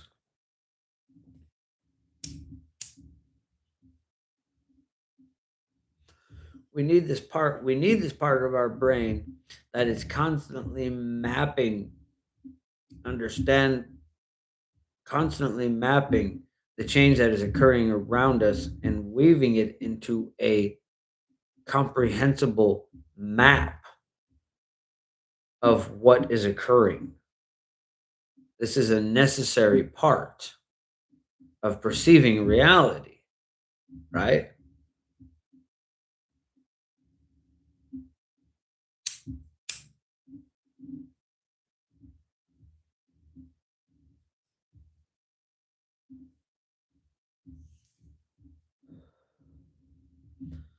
But we can teach our brain to fully understand and grow. How much ought we get ready by next time? Okay, that is a valid question. Let's see.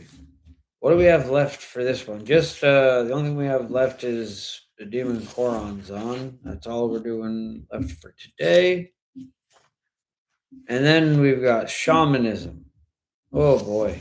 And he's dedicated 2.5 pages to Shamanism, Gnosticism. Let me go let me go to the index.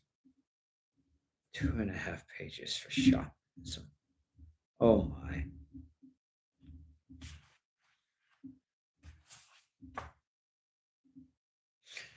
Occult Priestcraft.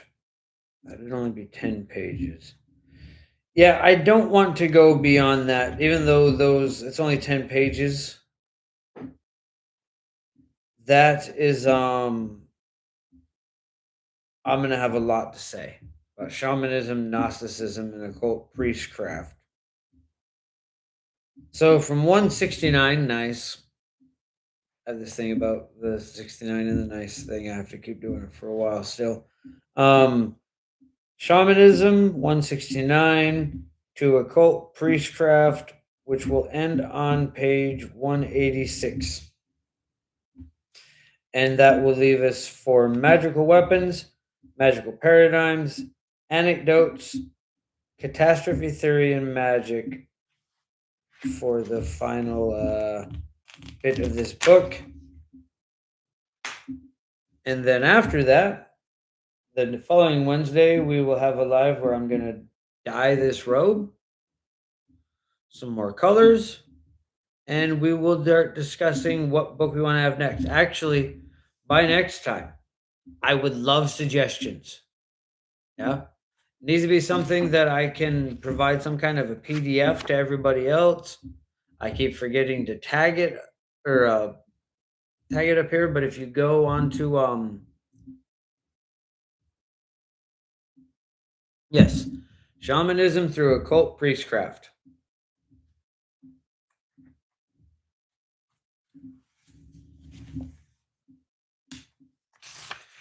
Because I'm just gonna have way too much to say about shamanism. That's a lot of what I have to talk about. But oh, we'll go into that next time. I'll save that for next time. But I have a lot to say about how that word that has to do with Siberian practices in particular got weaved out to everything. And in some cases it fits, in other cases it doesn't, like the word Manitou, which I mentioned before in this live and many different times. That's the part of my personal heritage that I feel I do have some right to say. I'm not a Medowin. I have never been initiated into all that stuff. I don't know a bunch of stuff about herbs, but the mystery and the word Manitou has more to do with fits sorcerer way better than it does the word shaman.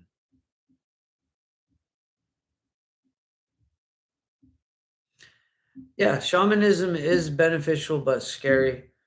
I mean, there's a lot. I have a lot to say. Um,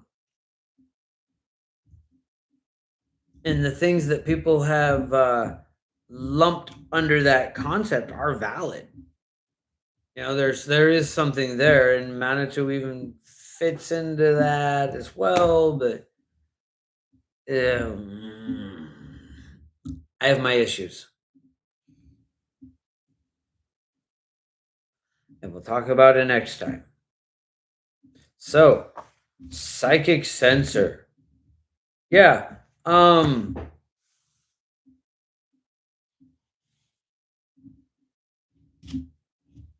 He gets into this about how this stuff about the higher guardian angel and the higher self, the fuller self, and how they essentially don't exist. And obviously, I'm going to take some issue with that. I mean, with what I do, that's a core concept of what's going on, is getting to that part of your perception that is connected to the audience, the perceiving portion of the all thing, right? And that has to do with chaos and the weaving of the fabric of reality itself and the secret of the universe, like we talked about before. But he suddenly decides to discount all that. And he's going to discount it even more when we get over to the demon Koronzon, which is the. Yeah, he's pretty much, I mean, in the psychic sensor here. I don't know if you're actually following along with the book we've been reading, but I certainly disagree with this particular part. It's been a few episodes since I've remembered to. Here, let's get that up. It really ought to be up. Don't get distracted by that stuff. People have been messaging me on Facebook.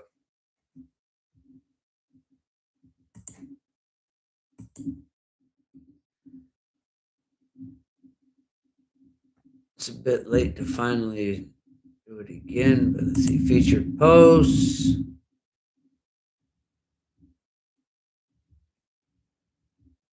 There we are. Let's see, how do I share the posts?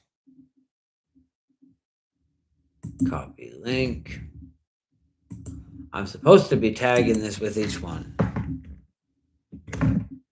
But this is a link to the public Facebook group where you can then go to a PDF of the copy of the book we've been talking about the last few lives.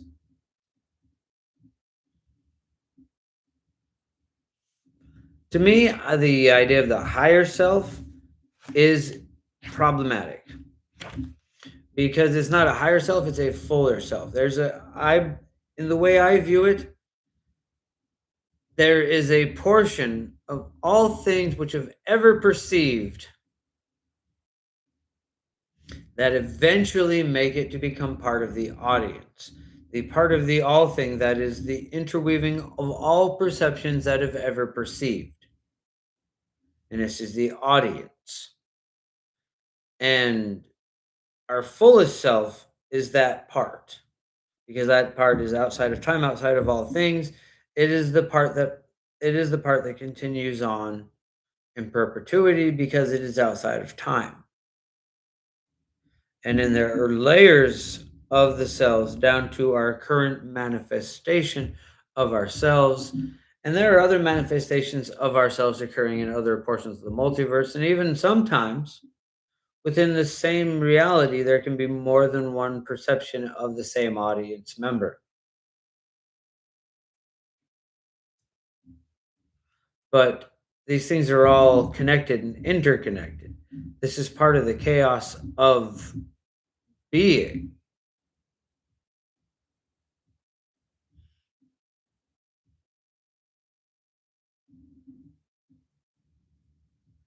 I believe that we each, in some ways, create our own perception. We are that moment of awareness. Now, I talked about in our last episode when servitors attack about how if we create a self-aware perceiving being, we have created a being that's just become part of the all thing. So it gets weird, right? Because those things become part of the audience as well. And do they possibly in some other realities even incarnate as actual beings in material bodies? Maybe. It gets real strange.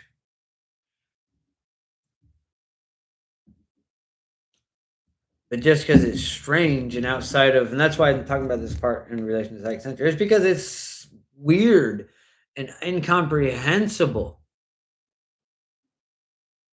doesn't make it not true, right? Our psychic sensor, this is our inner Occam's razor. If it's really strange, then it must not be true.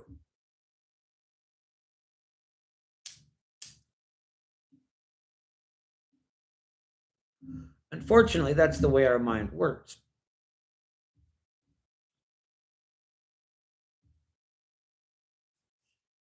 Anything that is outside of its algorithm, right? Because that's how our brain works. That's how it weaves narratives, is with the algorithm. It creates an algorithm. It's a very similar concept of what is and what isn't likely. And think the less likely something is, the more likely the psychic sensor is to just weave it out of what it tells you is going on, right? And we need to train our brain not to do these things rather than trying to work around the psychic sensor like Peter Carroll is talking about here. I suggest that we learn to rewrite the psychic sensor.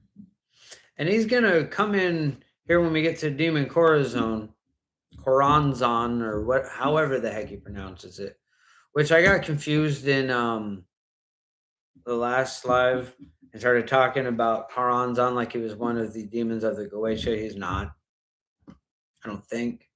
I think I got a little twisted there.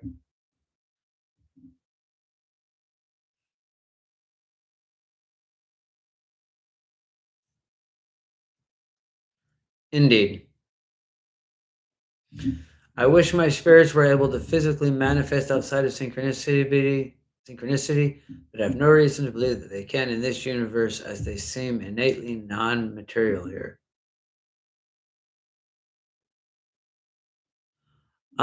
Physically manifest. What I'm talking about there in this particular case is once it has been removed from its current duty as your servitor, if you've created a self-aware being that perceives, that perception itself is now something. It's now part of the all thing. And so,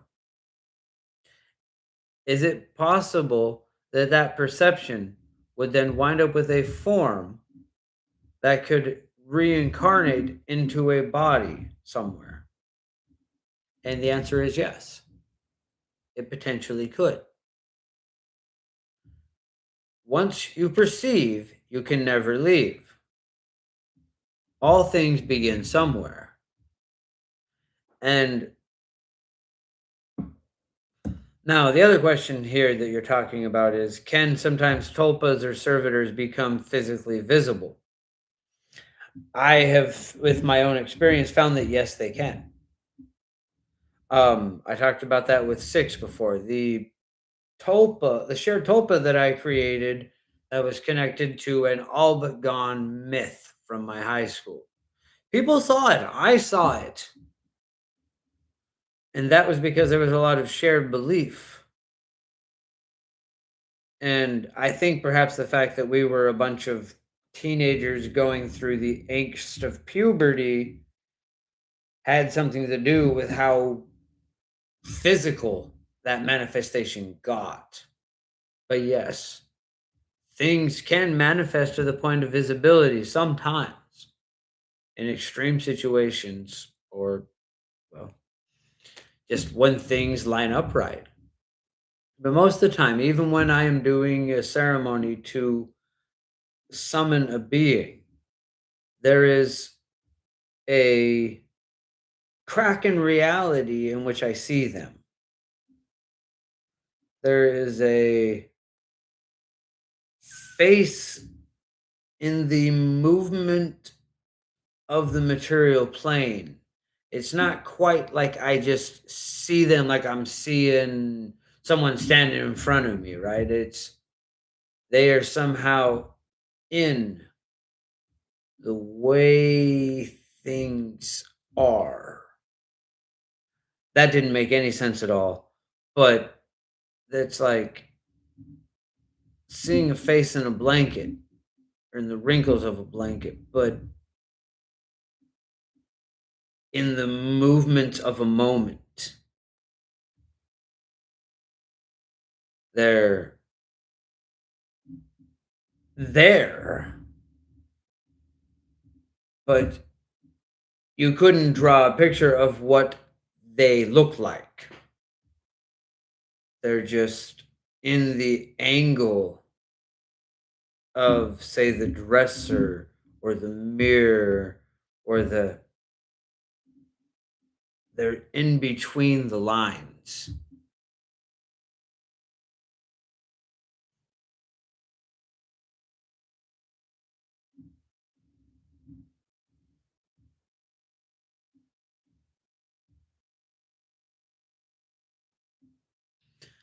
Yeah, I don't know how else to describe that. I mean, sometimes when I use the manifestation chambers, which I'm gonna do a short on that real soon. I have the one short on it, but it isn't finished. Isn't finished. What am I talking about? Anyways, it's really old, and I could update the things on that. My tongue is starting to wander just a bit.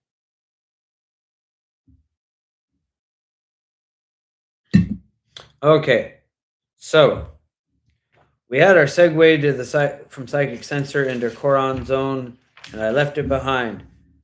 Somewhere back a while ago, oh, it was in the Horned one. He talked about dragons. I wanted to talk about dragons.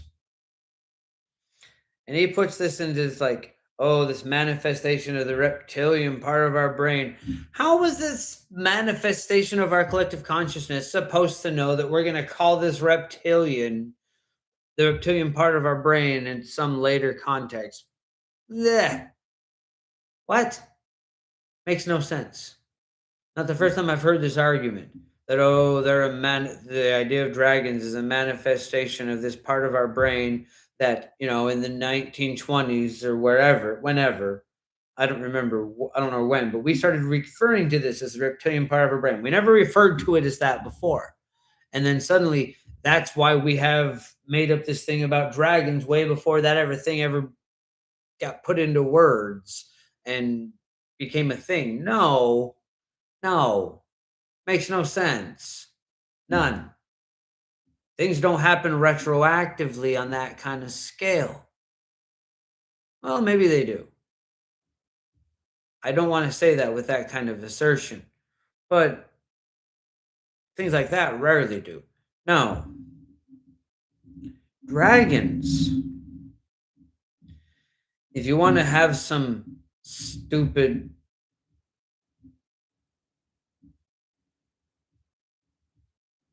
um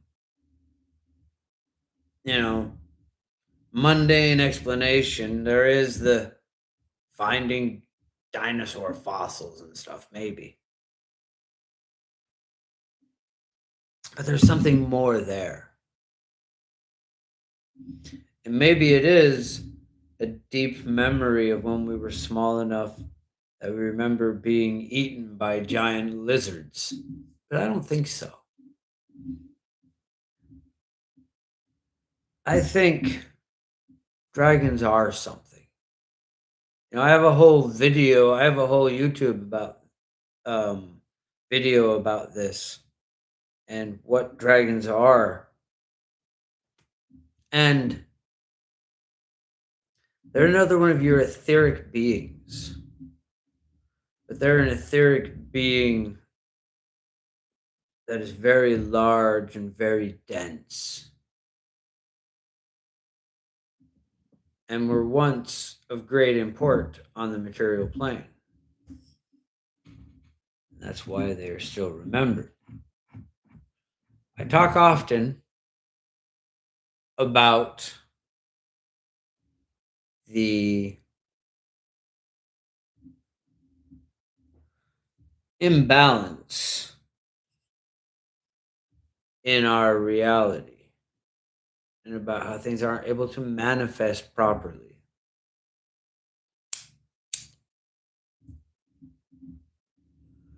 And dragons, in my opinion, are things that fall into this category. There was a thing. There once was dragons, and still are. But because of the way our reality is, and it has become so skewed away from the balance, dragons that are stuck here have become too heavy under the weight of their own magnificence. It is, that was a funny way to put it, but they have become so dense on an energetic plane that if they were to come to full consciousness, when we are so focused on an aspect of the mental plane that we perceive as the material plane, that they would essentially be crushed under the weight of their own existence. And so they sleep. And some dream that they are other things.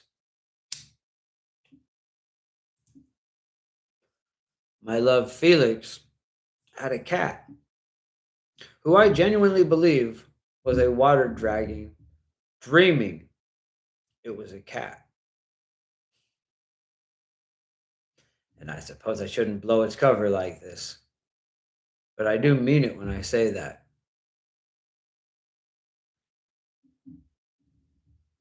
And it's not the only one. Dragons are dreaming they are other things while they sleep deep within the astral realm, waiting for their moment to become again. Calling that part of the reptilian brain is not an arbitrary designation, though. Reptiles have the same limbic brain mammalian brains are built on top of the structure, and our enlargement of the prefrontal cortex is what is considered the reasoning brain. And yes, that is totally fair. But I highly doubt that our collective consciousness associated that concept with reptilianness and lizards. I mean, yes, the naming of it is fair and reasonable, but the metaphor of it doesn't exist until that moment was reached.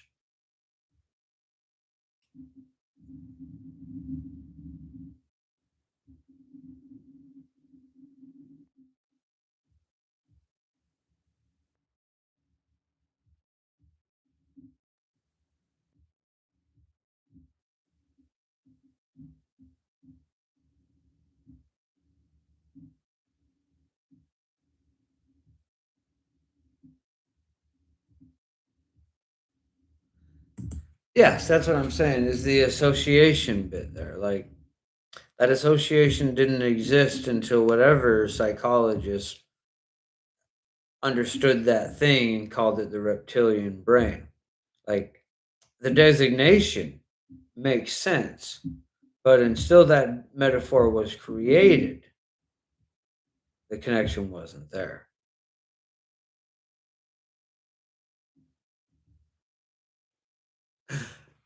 No, I don't think that well the video may have froze for you. But I didn't. Well, I guess I did freeze. Okay. So that is I forget which part that was in. I think that was in the Horned God where he was talking about that and the reptilian brain and then got into dragons. And I really wanted to get into that. There's some other bits that I want to backtrack on while I'm on backtracking. Clear back to the chaos thing.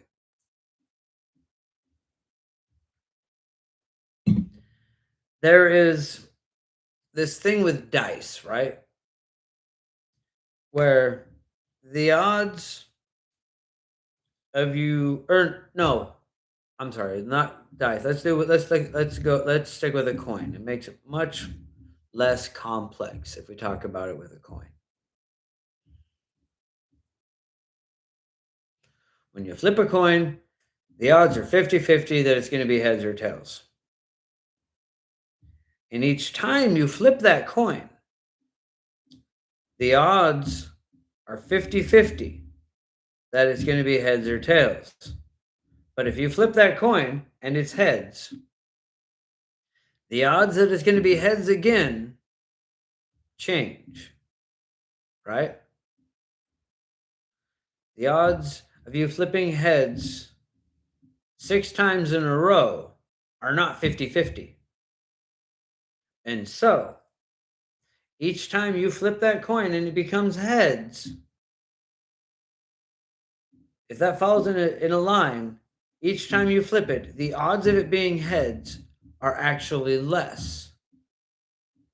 And it's that line of probability there that shows us the connection within randomness because it's 50-50 every time. Even though if you flipped it 100 times and it was heads each time, technically, the odds of that next flip being heads again are 50-50. But they're not really. And we all know it. There is a flow there, a connection from each moment to the next moment that is controlling how it manifests, what the odds are, the probability of things occurring. But it's not really random, it's all connected on ways like that coin flip, right? There is odds and moments, and it's all weaving around each other, but it gets all timey-wimey, right? It gets all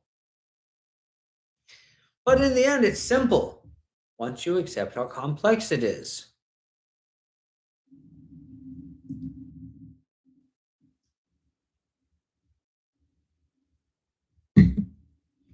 Okay. The Demon Coron Zone. Coronzon. I'm not really sure how I'm supposed to pronounce that. But in this is where he starts getting into even in the book before this, he started talking about reincarnation and what you could do to bring memories from one life into the next. And then he starts saying about how it's all impersonal and life is simply where free will meets determinism, which, I was happy to hear him say that.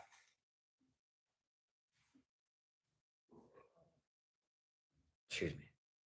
I was happy to hear him say that because that's a huge part of it. But he's leaving out that third bit. Even though earlier he's talking about, oh, that's the bit I wanted to talk about in the earlier chapter. Um, he's talking about how the atheists and scientists fail to leave out, fail to allow in the spiritual. And then he fails to leave in the connection that he talked about in Liber Null, even of perception that carries on from one existence to another, and how this thing recycles, and how we could keep away from that amnesia that he acknowledges while he's saying that there's no connection from one life to the next. Well, then what's the amnesia for if there's no connection? If it's just this Kia energy being manifested in another form and it's all part of the same energy, well, clearly there's something. There's some retainment from of perception from one lens to the next. There's still an I doing the perceiving. And he calls now this demon Coron's on. He's got a thing there that is valid, but I think he's looking at it all wrong, right? Because if we want to manifest a full manifestation, manifest a full manifestation of free will, then we need to be able to carry on beyond death from one incarnation into the next. We need to be able to create some cohesion, some fuller form of self beyond that cycle, right? So I feel like he's throwing away, I feel like he's throwing away the true great work, the true magnum opus of this whole thing. Because we should be trying to survive death.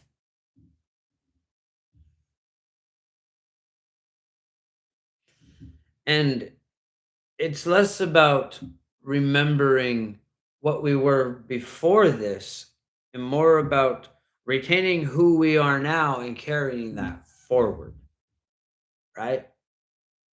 I mean, that other stuff's valuable, but trying to cling to too much of that can create drag lines rather than anchor points.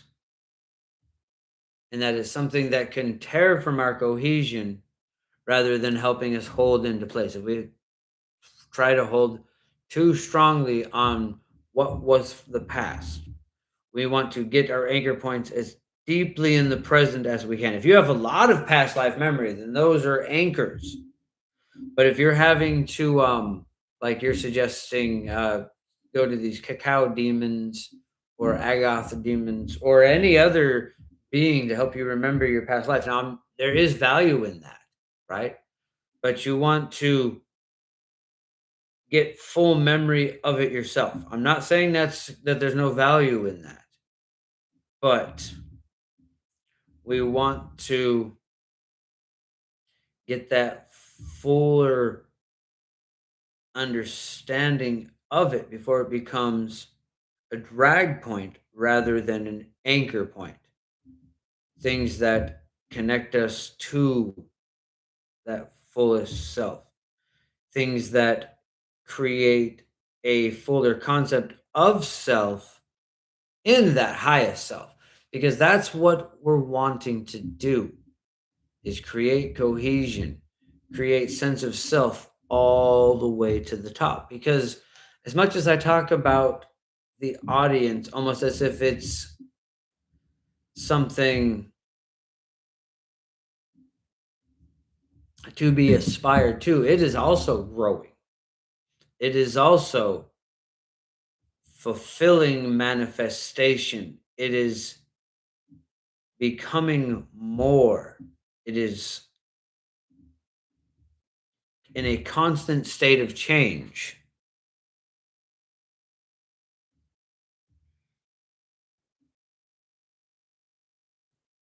Because even those things that exist outside of time are still subject to change, growth, and a need to prevent stagnation. to prevent the entropy of order within chaos.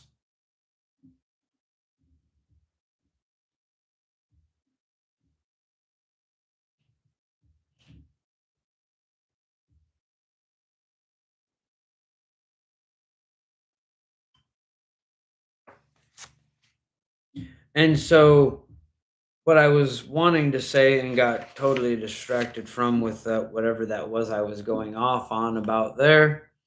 Um, this demon Coronzon, to me, this is just the ego inflation power sap.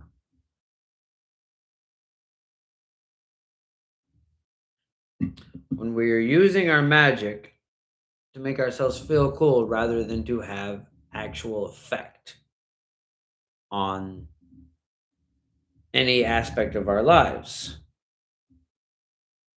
And what happens here is when you were casting a spell, or when you're doing anything where you were trying to act with intent, where you have a double intent of casting this spell and either to make yourself feel like a cool, super cool sorcerer, or simply allowing that feeling of that to get too much into the spell where it becomes part of the purpose.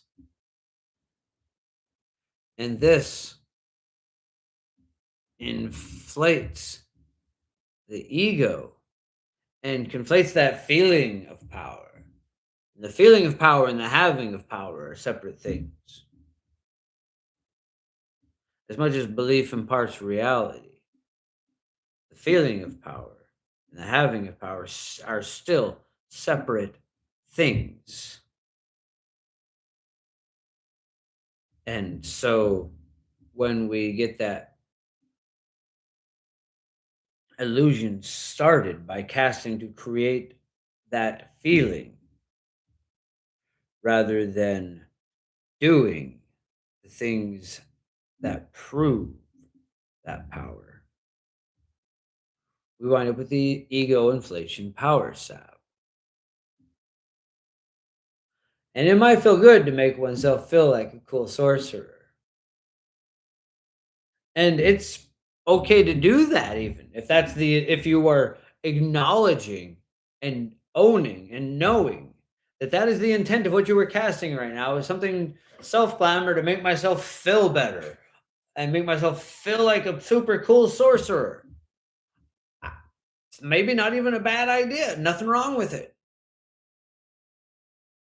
Nothing wrong with that. If that's what you need. If you need that feeling to, if you're having one of them moments where the mundanity is on you, there is nothing wrong with inflating the ego if the ego has been deflated. Yeah. There's nothing wrong with glorifying the self, even. It is when we are doing this unknowingly as a second intent to something else that we are casting that we have a problem.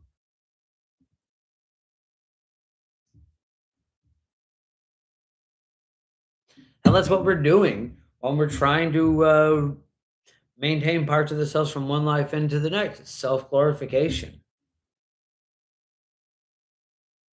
But that is the purpose of existence.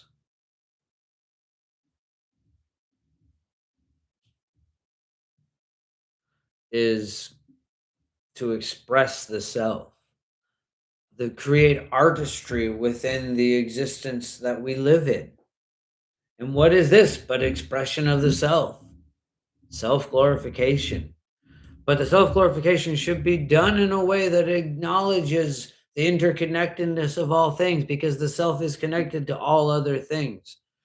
To not acknowledge that is to deny an aspect of the self. So this isn't about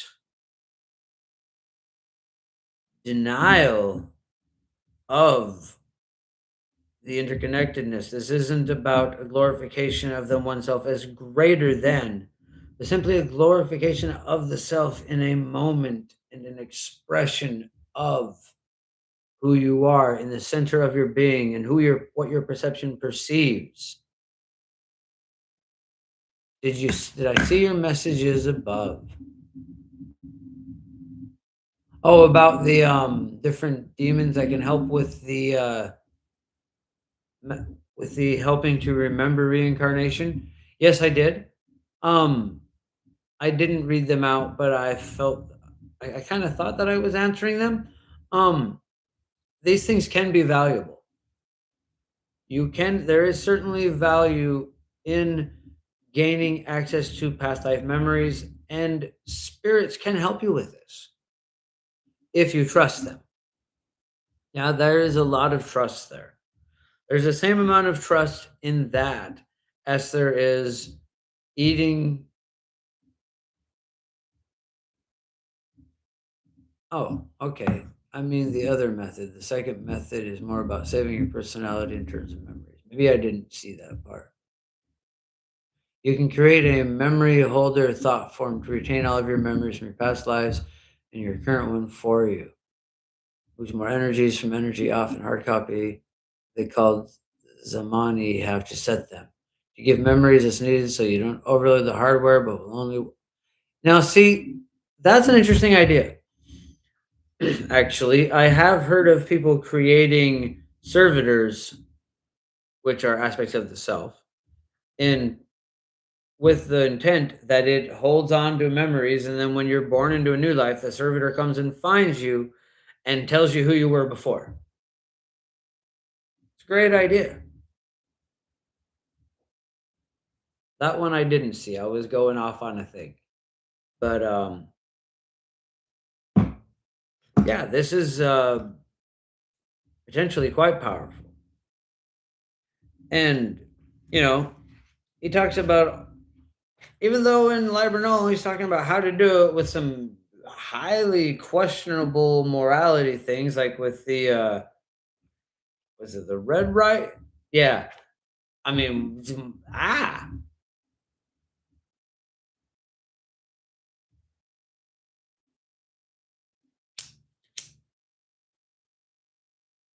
and then he comes here and basically calls it all BS and says that attaching to it is summing to the demon Koranzan, which is ego inflation, as far as I can tell. And it's like I said, that's not ego inflation in and of itself, even isn't necessarily a bad thing, in my opinion.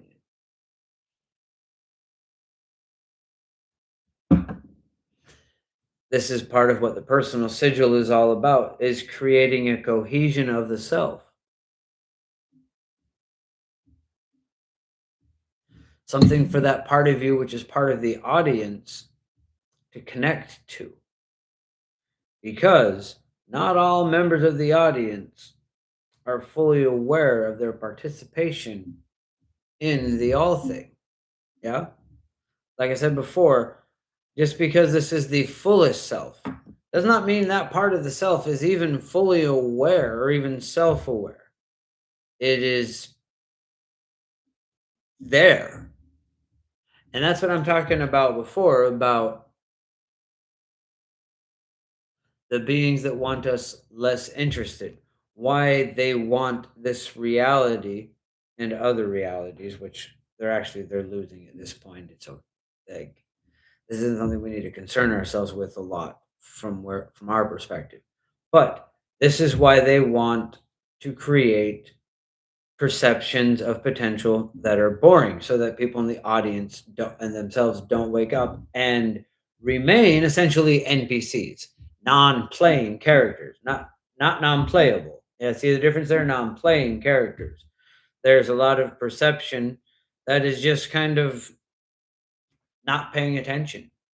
Like it's all small talk. Like it's all just letting whatever happens happens. But the more of us that pay attention, the more of us that perceive that we're perceiving and become self-aware as full participating members of the audience, the more it becomes less movie and more video game, the more interactive it all becomes, because we're all there. We're all part of that perception. We're all perceiving from the audience, but we're not all interacting with that perception. And this is where the horde's affiliations, where I talked before about the political affiliation of the different members of the audience and the horde. That's where they are. They want everybody awake. They want everybody paying attention. They want everybody interacting with awareness, becoming aware of their perception and doing and moving their different avatars within the different aspects of the manifestation of the material plane. And that's how they are connected to our creation of our own power, is because we become more powerful the more we become connected with that higher self, the more we connected with that part of us that is the audience, the more that part of our audience becomes aware of itself.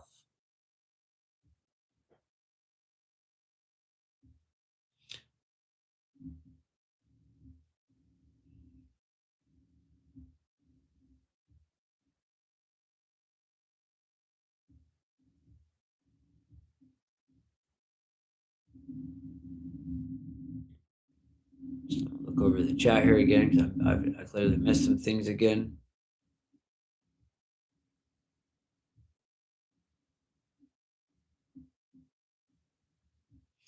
I did actually meditate on something similar to making myself feel like a sorcerer. I just needed to feel like I should believe it. I never tried it before. I mean, that's what I'm saying, that ego inflation isn't a bad thing. I mean, oh my gosh, I'm so horrible with remembering who said these things. I'm sure that everyone in the chat knows what I'm talking about. The guy that said, fake it till you make it. That's I'm not saying you were faking it by casting a spell to make yourself feel like a sorcerer, but you need to allow yourself into this. That's how we believe in impartial reality. If you're having trouble seeing that part of yourself, seeing yourself as a sorceress or a sorcerer, I don't know if we really need the gender specificities in that kind of title, but if you're having trouble seeing yourself that way, casting a spell to help see yourself that way, or meditating upon it, there is nothing wrong with that. In fact, I encourage it.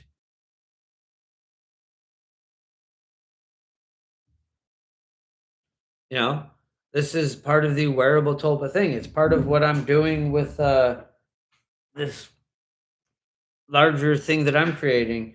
Is well, not really trouble with helping seeing myself as a sorcerer, but helping myself gain a perspective from a larger standpoint with Mr. Spins over there who has gotten turned to the side somehow. I don't remember moving them, but I'm not going to try and claim that's something paranormal. Um yeah, this last bit here, I feel like he just tried to go all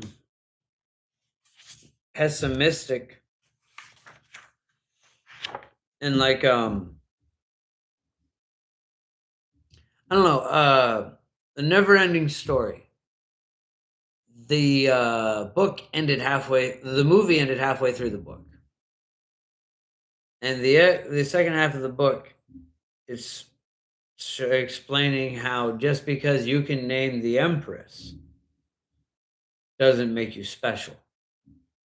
And I think that's what he's trying to get at here is, we are all, or at least what he should have been getting at maybe, is that we are all the center of the universe. That doesn't make you special. It does make you special, and that you are the center of the universe. But everyone is the center of the universe. We are all the master of wishes. Yeah. And there is something special about every single one of us. And actually, if I can find a good PDF of it, like I said, we're going to we need to start talking about what thing we're going to read next.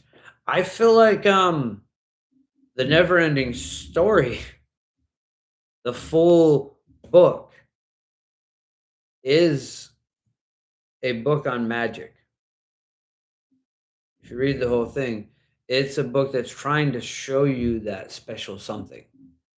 Like the whole book is trying to show you one particular bit. So I don't know if we want to decide the next book club is the never ending story, if we can find a PDF on that. But the full book has a special thing to it.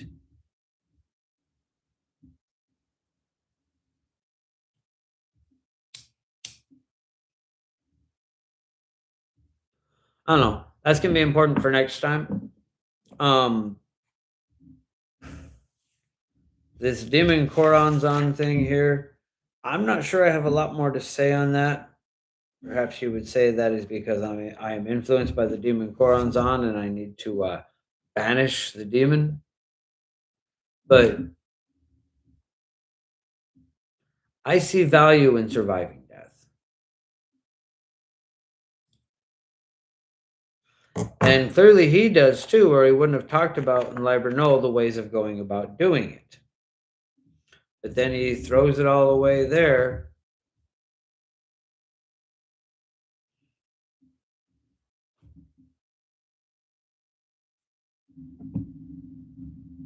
I didn't mean to here, let me get into that for a second.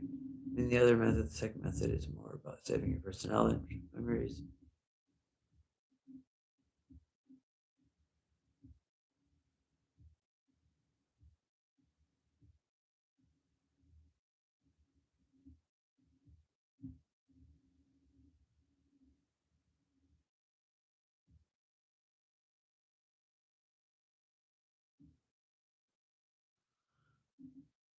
Yeah,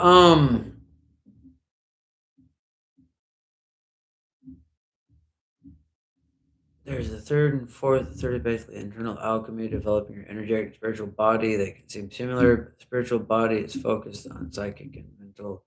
The energetic body is focused on etheric and astral.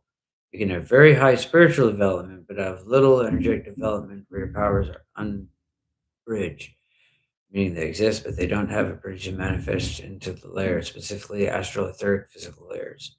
Whereas having very high energetic development, having little spiritual development is sort of like having strong vitality, but it's like passive rather than active. Um,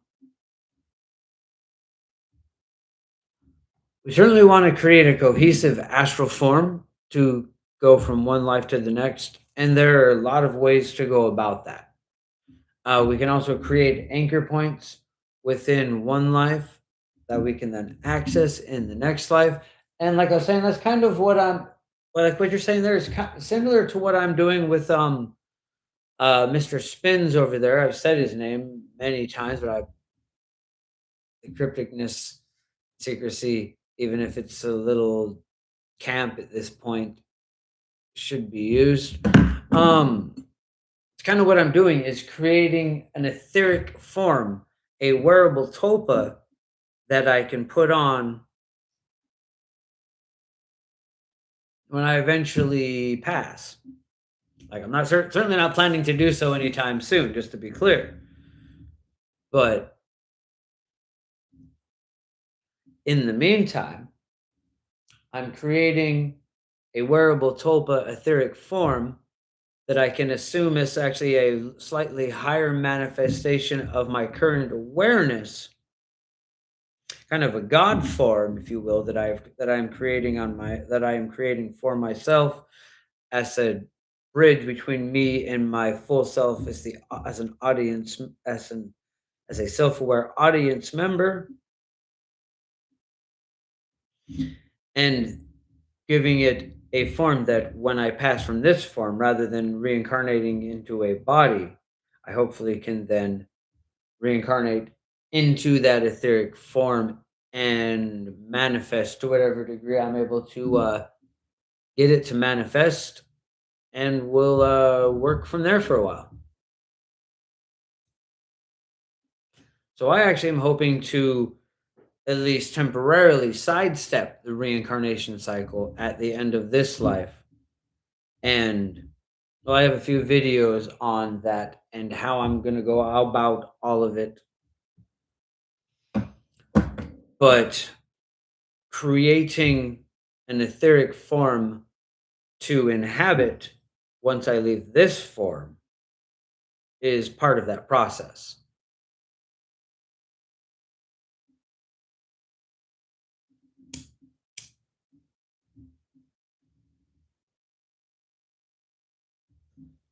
And so, in a lot of ways, I've been working up that form since I was 15 years old, and I first started with the alter servitor program because that's working up to this etheric form. And you asked me last time, Black Unigriffin, I believe, about familiars, and this is kind of what a familiar is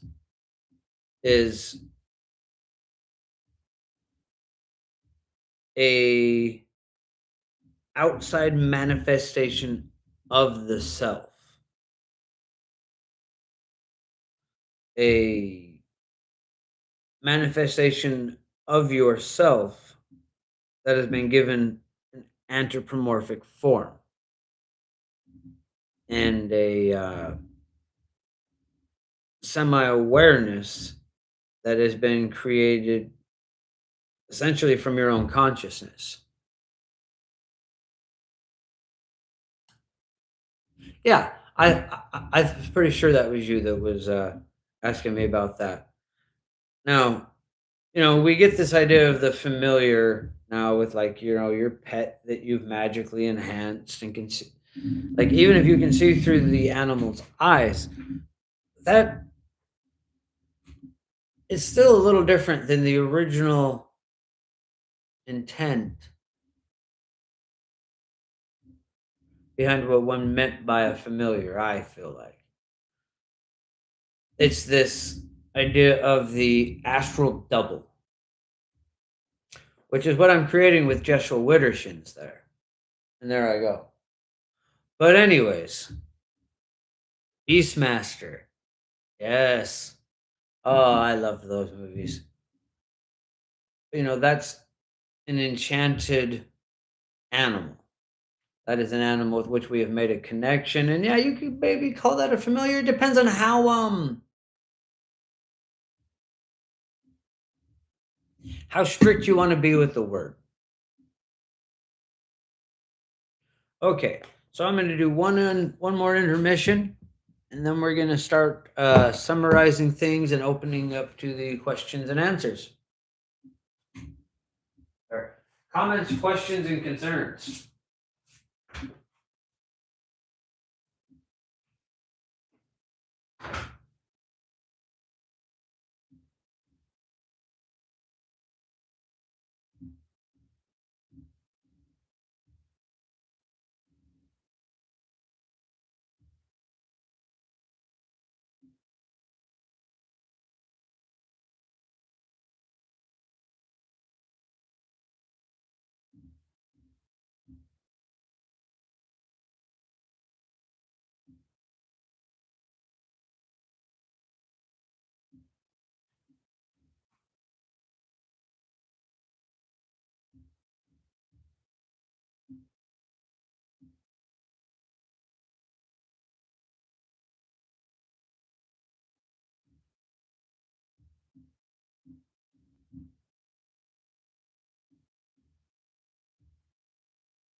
Okay.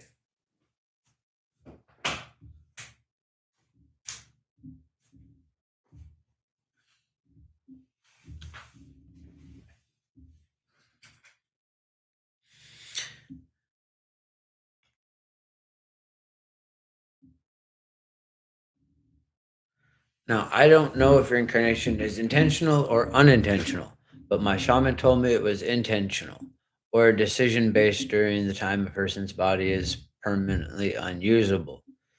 Cacao, Keiko, I'm assuming it's cacao. Cacao demons do unlock past lives, but it's not for a good reason since unlocking past lives can leak into the subconsciousness and cause spiritual problems.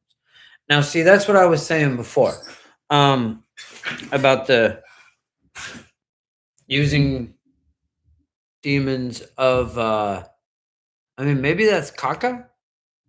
I don't know how that's supposed to be pronounced. Um but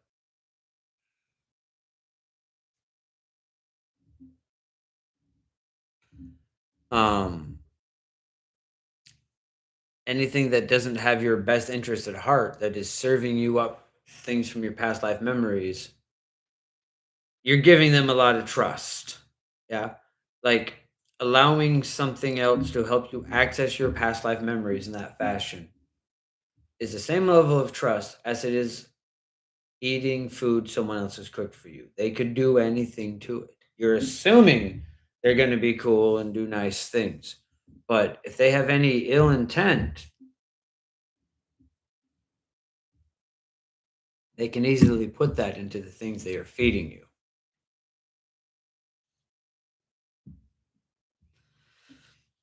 I've even come across this myself in this life with simply with people that I remember from past lives that, well, I've actually come across more problematic people. Eventually, I've come for some reason I have this thing about coming across old enemies. And some of them remember me first. And so they feed me certain memories with intent, you know? But just because someone is feeding you memories of your past does not mean you can trust them. Just like just because someone's offering you food doesn't mean you can trust them.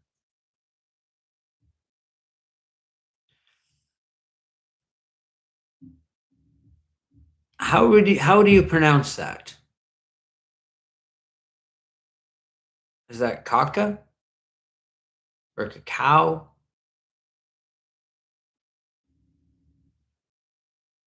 And your shaman that uses these words, are they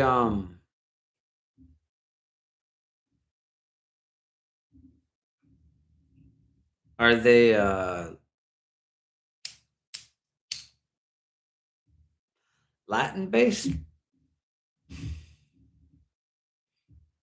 Like questions, well, I guess relevant in either context actually. If their language is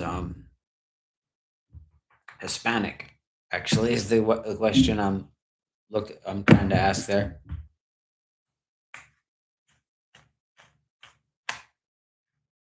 I know you mentioned, I forget where you said you were.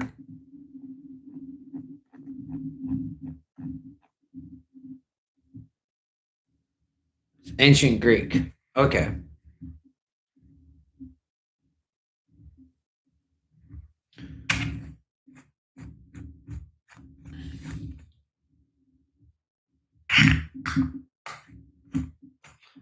Honestly, I'm not really familiar with the terms. Like in context of what you said, I'm beginning to understand what you mean, which is why I was beginning to wonder if it was caca, which, because I've met a lot of people from Latin based languages where caca means bad. And in fact, where I began to understand, well, probably not understanding, actually, where I first got a spark of past life memory of what is actually going on with goofer dust was in relation to that word. Someone saying something was caca.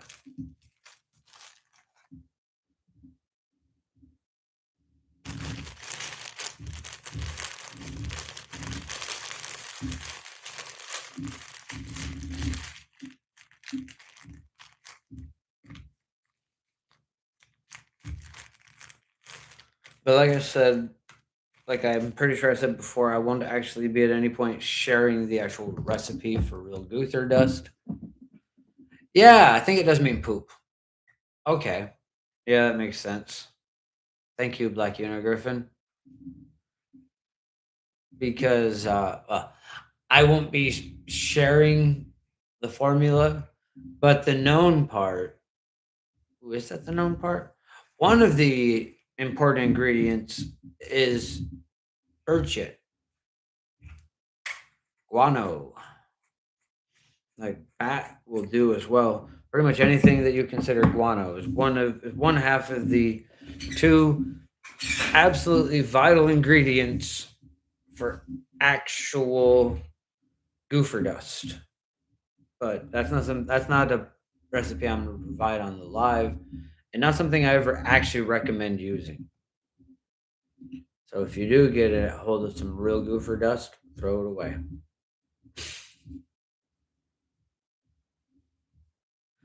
Especially since if you were to use it on someone directly, there's enough of a bioactive ingredient that you could be charged with a crime.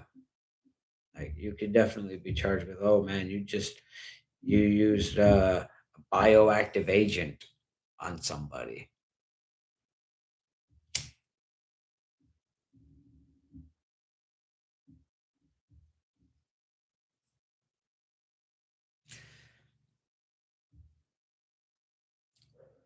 But yeah, that makes sense that caca means poop.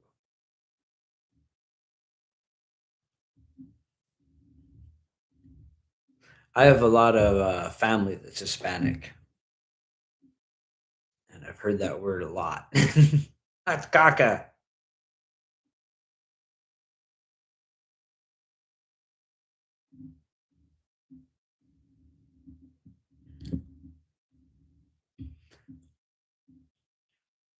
Okay, so let's see. I'm gonna do a brief review. We're already coming up on the 3 hour mark. That 10% beer really did do the trick. That worked out pretty good.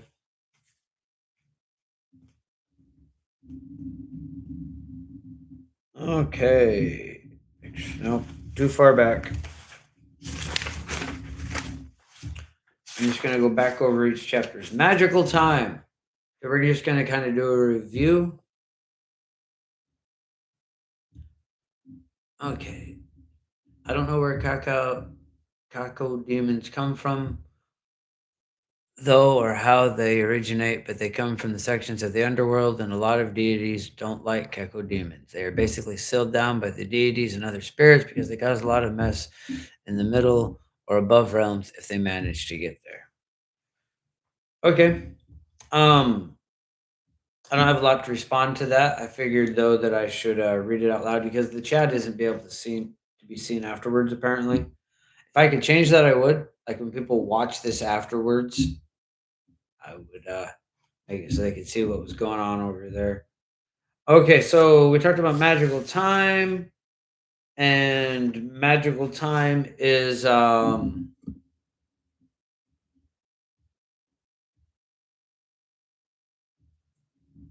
something that is more about magical timing.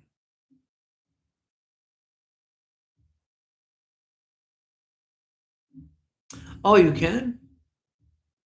Good. Maybe it's just I can't see it. I don't know what's going on there. Chat does come up afterwards? Oh, well that's good. I thought it didn't. I don't know where I got that idea. I'm glad that it does because there's some stuff going on in the comments that I don't always get to that is valuable, you know?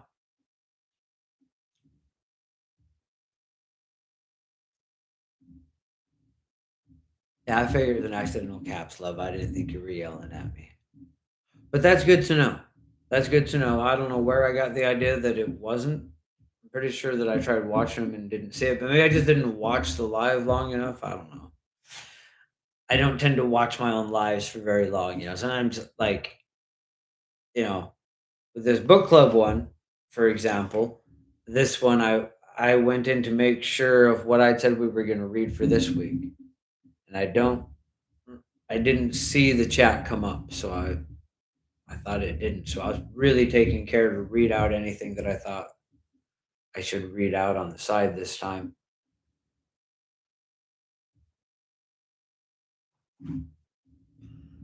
Anyways, that's good to know.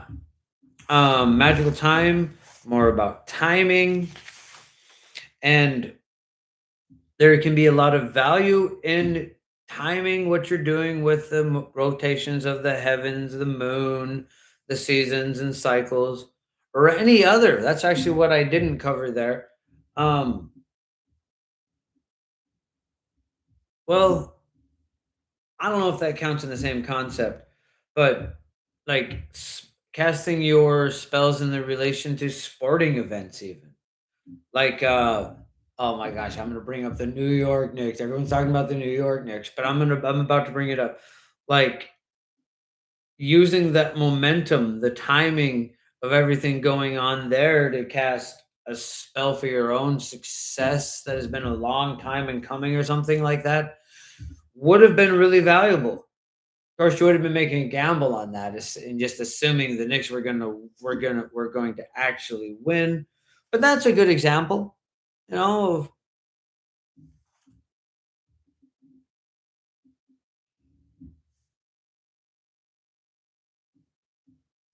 that's a good example of a timing thing, stuff like that. But again, if you don't have something, if any kind of timing that is going on around what you're doing doesn't resonate, completely ignore it.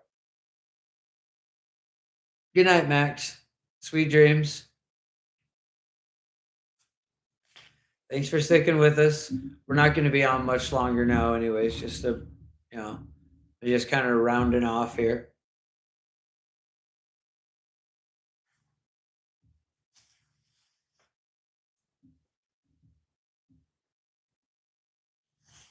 Okay.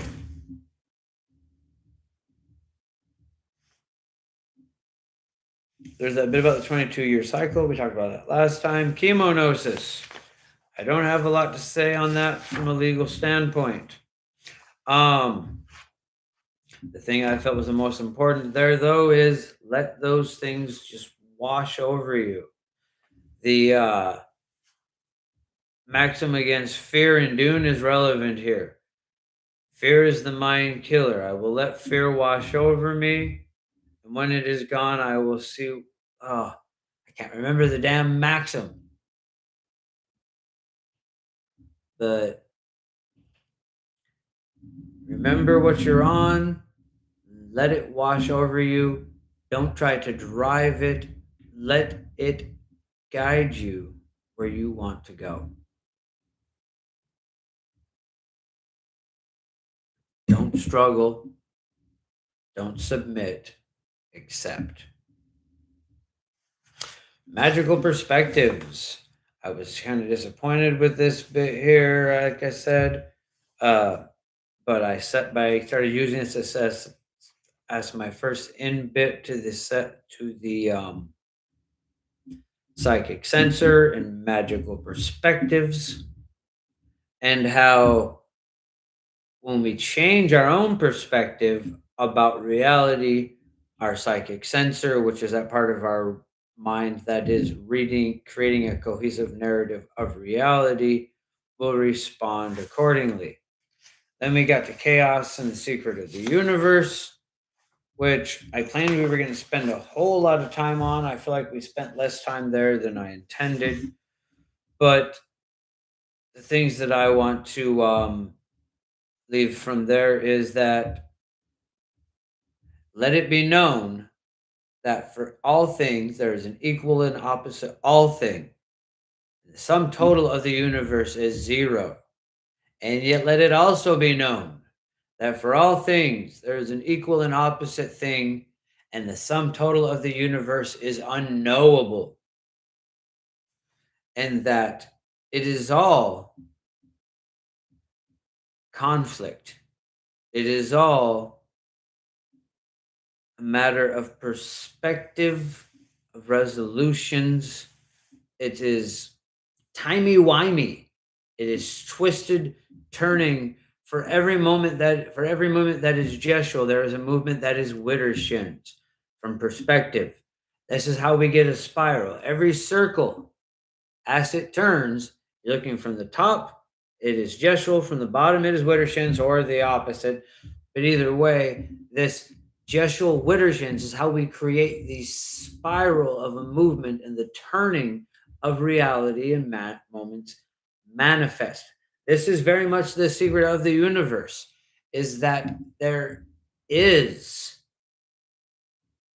nothing. Nothing exists. And that is why all things exist, because of the conflict of that moment. And there is a moment of perception and understanding there that is the secret to all things, in the unperceived and perceived potential, and how you weave between these things. And I don't know how to put that one into words. I don't fully understand it myself, or else I would be even greater. That, yeah, I don't know how to say that one. But the more we understand that nothing exists, and that is why all things exist, the closer we are to understanding the secret of the universe. Baphomet got twisted around. I feel like he's talking about two different things here and trying to nail them onto one thing. Yeah.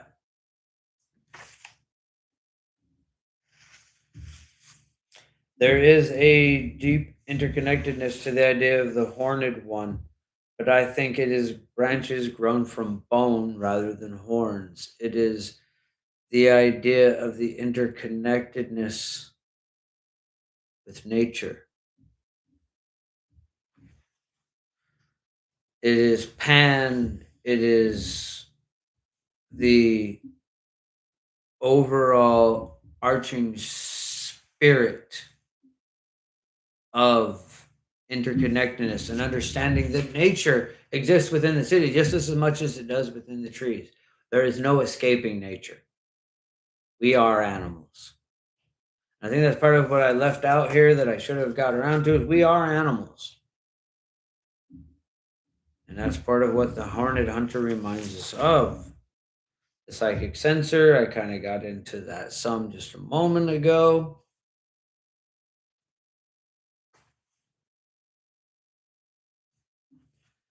The psychic sensor is what creates a cohesive narrative of reality. We need the thing he's calling the psychic sensor. This is the part of our brain that allows us to have a cognitive association. This is what allows us to be able to think about moments. This is what gives us our context of a situation. But it can filter out things that it doesn't think are real.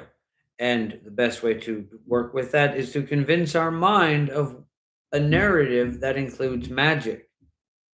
But it is also necessary to keep out the utter cognitive dissonance, the other complete confusion of all things. It simplifies the complexity so that we can exist. It's very simple once you accept how complex it is. And the demon Coranzon. I disagreed with him on most of this. I feel like the one thing he does have some aspect here is that don't feed your ego when you're not consciously feeding your ego. Your ego needs to be fed. It's better to be conscious and aware of that. We want to create a self. We are manifesting a self. And we need our wins. We need our cohesive creation of the self. So feeding the ego is not necessarily a bad thing, as long as it's done in a conscious and ethical manner. Don't feed your ego by bashing other people down. But like Blank Unigriffin talked about meditating on making yourself feel like a cool sorcerer. I'm sure that wasn't what they actually meditated on, but that's the way I phrased it. And they said that they meditated on that. And there's nothing wrong with that. That is beautiful. That is powerful. That is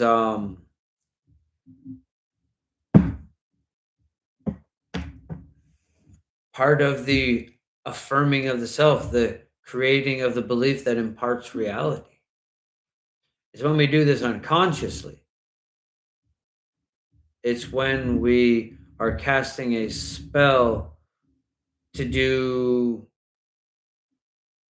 whatever, even a money spell, because that's what happens to pop in my brain. If part of the reason we're casting the money spell is to make ourselves feel cool, now we get a split intent, and that creates problems. The unintention, what should have been affirmation becomes illusion, and that is the demon Koron zone, in my opinion. Anyways, now I will open the floor up to comments, questions, or concerns, with the caveat that I've remembered that dinner is sitting on the table and I'm quite hungry. So if anyone has anything else to add, any questions they would like to ask about this or anything else that I am on my channel or in my books, now would be a good time to bring those up.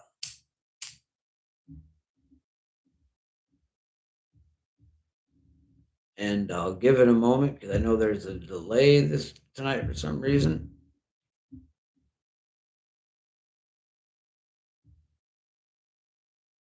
Like I said, I made this out of the maple tree that I was shown chopping down on Roamstead's channel. I do have the nest as well, but I'm not going to get up and try to move it over. It's not in a tree yet.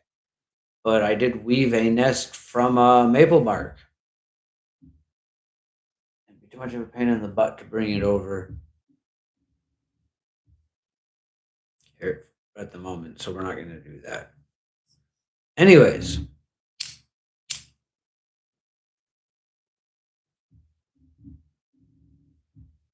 I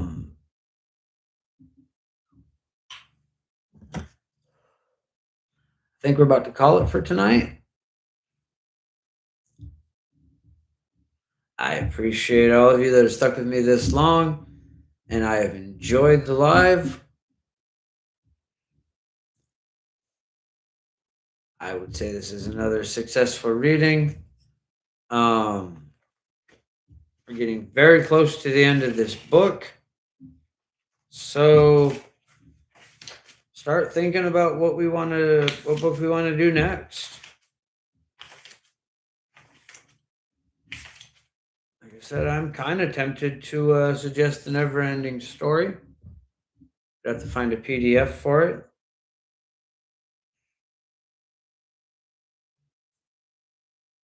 But the Internet Archive's got all kinds of stuff.